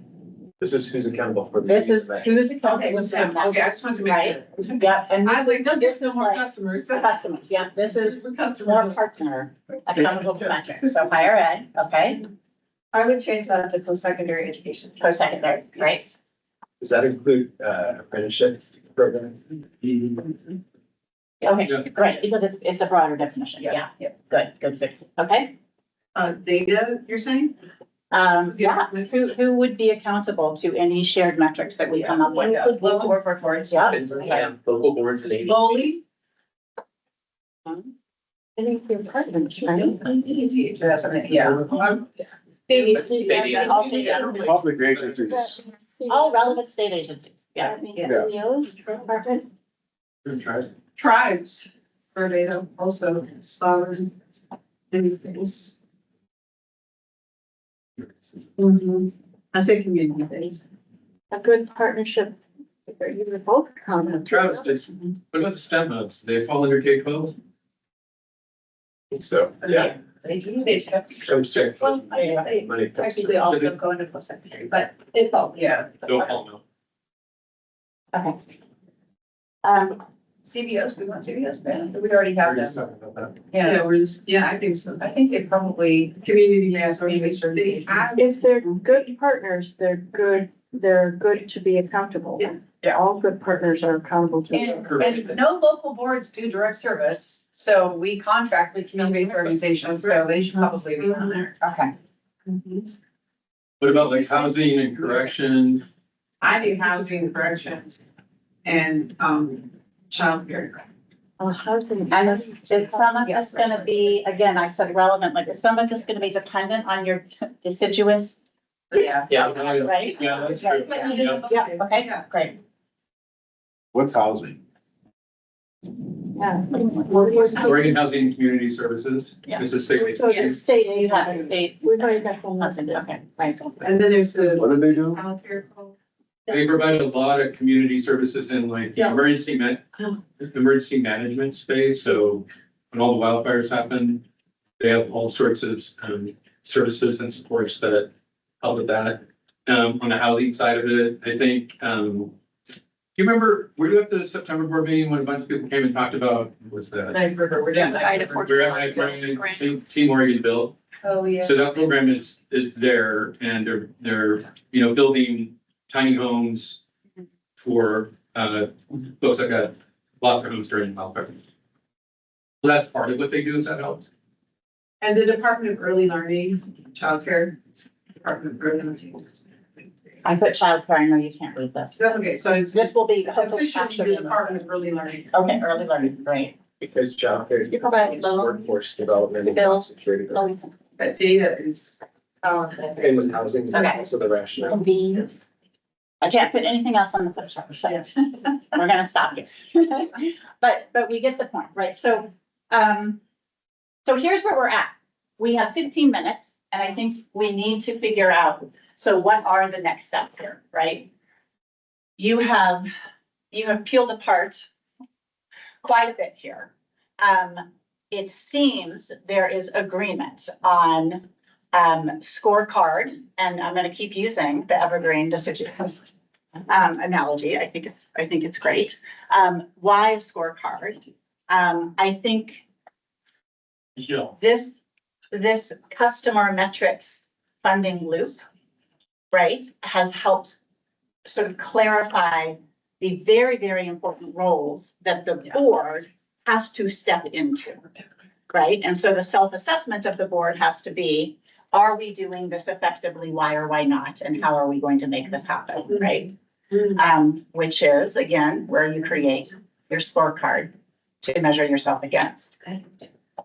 It seems, and Sherry, this was part of your point, that there was a time when this board was quite effective at pulling together the right people, whether it's committee, subcommittee, ad hoc committee, whatever it might be. And so it seems that that is potential here.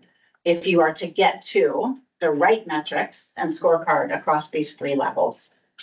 I want to hear from you what you see the next steps are and where we would focus our attention in our virtual planning sessions that we will have as follow-up to this. All thoughts, any thoughts welcome? I have to totally apologize to the folks online. I did rely on you a great deal to just speak up and didn't check in enough with you. So if you're still with us, you're amazing. Right. Let's just say that. Watch the TV. And please do, in these closing moments, offer any comments or thoughts on next steps and what we've gotten to. And again, I will rely on you to unmute and just speak up. Are you there? I'll unmute first. Hi, this is Kurt. I'll unmute. I think this has been a fascinating, very informative conversation. I'm coming at it in my realm is mostly compliance and policy and a little bit of data. So I'm really interested in where this conversation is going and how it develops, and we're happy to help. But I think it's been a valuable time. Thank you. Thanks, Kurt. Same.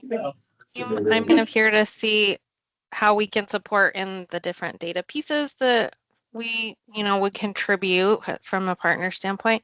But super interesting to hear where this goes, and for like the more futuristic kind of like what could be, what keeps crossing my mind is like maybe doing a strategic doing type of exercise. That's like a specific facilitated effort that would bring in all different perspectives, and they kind of link and leverage assets. So to your point, like this is a smaller group, how can we utilize other people out there to contribute to bigger picture efforts? Yeah, those are some things that crossed my mind as you guys are talking. That's great. Thank you. Anyone else online want to make a comment? Okay, I'll turn it back to the table. Sherry? I would like to see us continue to narrow our focus to get for actionable. And I think that in getting for actionable, then I actually would make the argument for metrics to be discussed once we narrow down our consumers, talk about our process of convening and engage those people in the metrics discussion as opposed to us on high giving metrics. I think it just works better. I think it definitely works better in the state of Oregon, and I think it works better in general, you know, so partly I feel like it would be better if we keep narrowing and focusing who our consumer is and then put that actual list together and do the convening we're talking about, and then get them involved in the development of metrics so it isn't a one-way street. And then also, I just want to thank, I'm not closing it up, but I just want to make sure to remember to thank everyone here who is not on the board or who's not on the exit, and your full participation has been amazing. And I think this is mirroring, right, what we're talking about is, and I love the way people have felt empowered to say what they mean to say, to quote John Mayer. But, I know, but, you know, I'm just glad that people have participated. I really appreciate that. So if I marry that with a comment of sort of a strategic doing approach, and also just sort of thinking about my support going forward, I would love to do exactly what you're saying, Sherry, because if it feels that in order to come to the metrics and the scorecard, instead of being from on high, right? That understanding who the customers and then accountable partners are for each of these levels and being able to engage them, which we can do, you know, in various ways, right? It doesn't have to be a 4-hour retreat. You know, this was, I think, really important to do this together. But it sounds like that is a way forward in order to then get to a point where you as a board, right? And the executive committee of the board can actually make some real decisions about what do these scorecards look like. Okay, mostly that was just for me. So, my to-do list, yeah. What else? Comments on the value of what you all discussed today and what you got to, and then also ideas on next steps. If any.